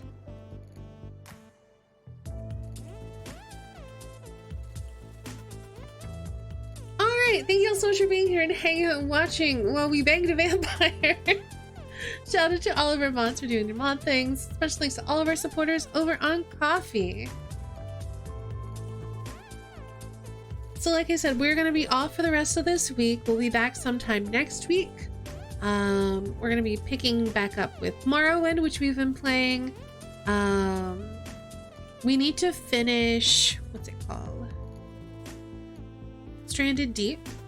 So we might do some more of that. We played a bit of Raft, so we might pick that up as well. But yeah, mainly Morrowind is the one I'm looking forward to getting back to the most. So we'll be doing that sometime next week. I will update the schedule on Discord to let you know when. But yeah, we're gonna just take a rest week. I gotta adjust to being in my new vampire body. But if you are new here, be sure to hit that follow button. You can also hit the bell next to the heart and get notifications right here on Twitch whenever I go live. If you like notifications, join the Discord or follow me on Twitter. I always tweet and post whenever I go live. And also, you'll get info about our upcoming schedule, and we sometimes do watch parties and stuff on Discord as well. If you're looking for places off of Twitch to find and support my content, I have a Coffee. It's my tip jar. I have a Patreon for all my art stuff, though I am thinking about putting that on hiatus because I haven't been doing a ton of art lately. So we'll see about that. I have a store for art prints and merch. I'm a home partner. I'm a clip studio partner. There's loads of ways to support my content. Also, for everyone who's come here tonight for the spicy vampire visual novel stuff, that is not our normal content. We are normally an all audiences stream. So if you decide to come back, please keep that in mind. But yeah, I did enjoy this game. It's very spicy. Everyone's very pretty. It's very well written. It didn't feel like it dragged on, which was nice because I think some visual novels can be a little overly wordy, and I felt like the pacing was pretty good in this one too. So yes, please go check it out. And thanks so much to the marketing department for giving us a free copy to the game so we can check it out on Steam. If this seems like it's up your alley, even if you don't want to get it right now, throw it on your wish list because that also really helps out indie creators. All right, let's see if we are gonna find someone to raid into. You too, Mikey. Thanks for hanging out. We're gonna see if we can raid into someone streaming. Oh no, okay. Evolsagam's playing Hustle Cat, and I love Hustle Cat. Pixel is playing First Bite, and it's just starting. You know what? Let's raid into Pixel.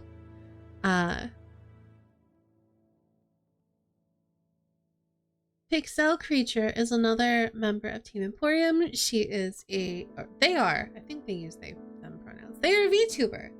And they're playing First Bite. So yeah, if you want to watch more spicy vampire stuff, stick along for the raid.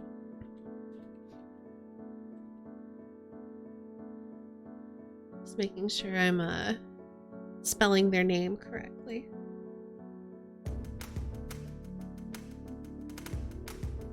I'm actually a little bit annoyed that there's no way to copy someone's name anymore off of Twitch.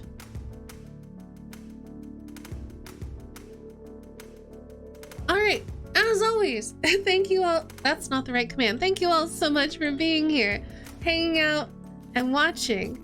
Have a great night. Have a great rest of your week and weekend. Have a good Valentine's Day. And I will see you all again in about a week or so.